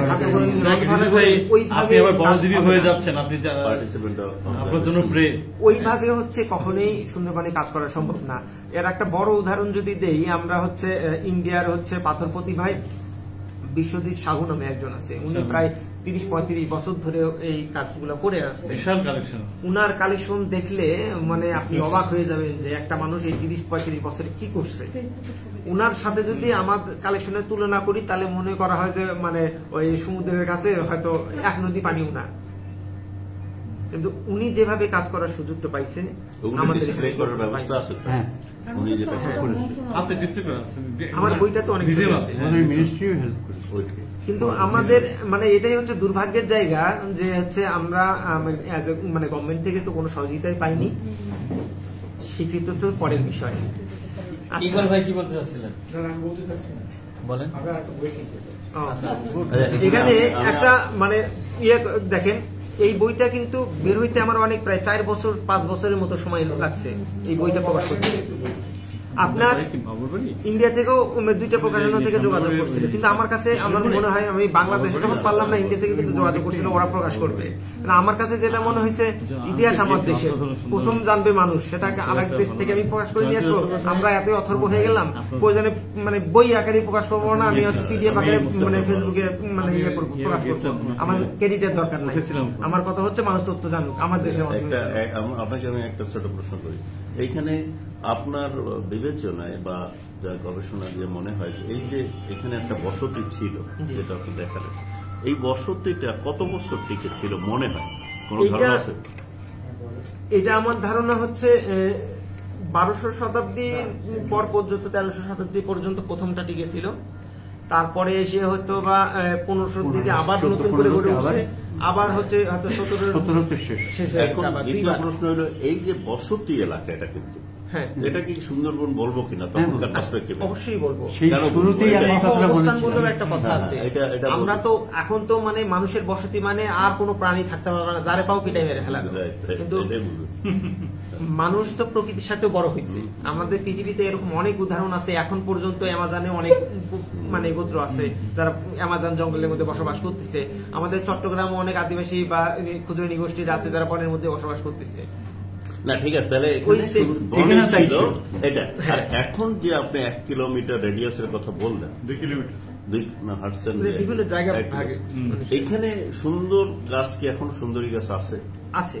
সুন্দরী গাছের যে ধরনটা দরকার হয় বিটি বিটি মানে আছে কিনা ওই এলাকায়? হ্যাঁ, অজস্র বিটিএস আছে না সুন্দরী গাছ? আপনার যেমন সুন্দরী মানে মানে সুন্দরী এটা পাইন গাওড়া সাতক্ষীরাতে এগুলি তো মেইন গাছ। বলা হয় যে সাতক্ষীরাতে সুন্দরী গাছ খুবই কম, কিন্তু একেবারে সাগর পাড়ে একটা জায়গা আছে আপনারা না দেখবেন, এই এখানে প্রচুর এই পরিমাণে জায়গাগুলিতে সুন্দরী গাছ আছে। আশেপাশে এটা একবারে সাগরের পাড়ে, বসতির পাশে সুন্দর গাছ আছে। একেবারে মানে এটা এখন তো অনুমান করা মুশকিল, যেহেতু অনেক দেরি আছে, গেছে কিছু জায়গাটা। গাছ আছে তো। হ্যাঁ, গাছ আছে, একেবারে নাই তা না। আবার ওই এই জায়গাগুলোতে খুব মানে তেঁতুল আছে, গাব আছে, আপনার হচ্ছে তার মানে তেঁতুল গাবের ব্যাপারটা কিন্তু ডিফারেন্ট। যেখান থেকে অকশন হয়, যেখান থেকে গাছ কাটা হয় ভিতরে, সেখানে তেঁতুল নাই, না, সেখানে কেওড়া, বাইন, সুন্দরী, ম্যানগ্রোভ উদ্ভিদ গুলা। ম্যানগ্রোভ। আমার মজার ব্যাপার হচ্ছে কি এই আর বাংলাদেশের একটা আরে এইখানে সাইডে যখন তেঁতুল কতবার থাকে একটা তখন ভিন্ন ফুল জিনিস। পাইছিলাম, খুবই সুন্দর একটা গাছ পাইছিলাম, প্রায় 3 মিটারের মতন উঁচু হবে। আমি গাছটা চিনি নাই, পরে ছবি তুলে নিয়ে আসলাম, পরে শনাক্ত করা হইলো কনক চাপা গাছও আছে ওখানে। তাহলে বুঝেন, প্রচুর ফুল ফুটছে। তাহলে বসতি রিজনের ব্যাপার। হ্যাঁ, ওইটা আমি যেটা জানি শুনেছি যে ওই বসতিতে যে সমস্ত গাছ থাকে, জি। জোয়ারের পানিতে যখন জোয়ার আসে তখন এইসব গাছের বীজ হ্যাঁ। জোয়ারের সাথে সাথে ওখানে চলে যায়, জি। ফলে ওইখানে গাছের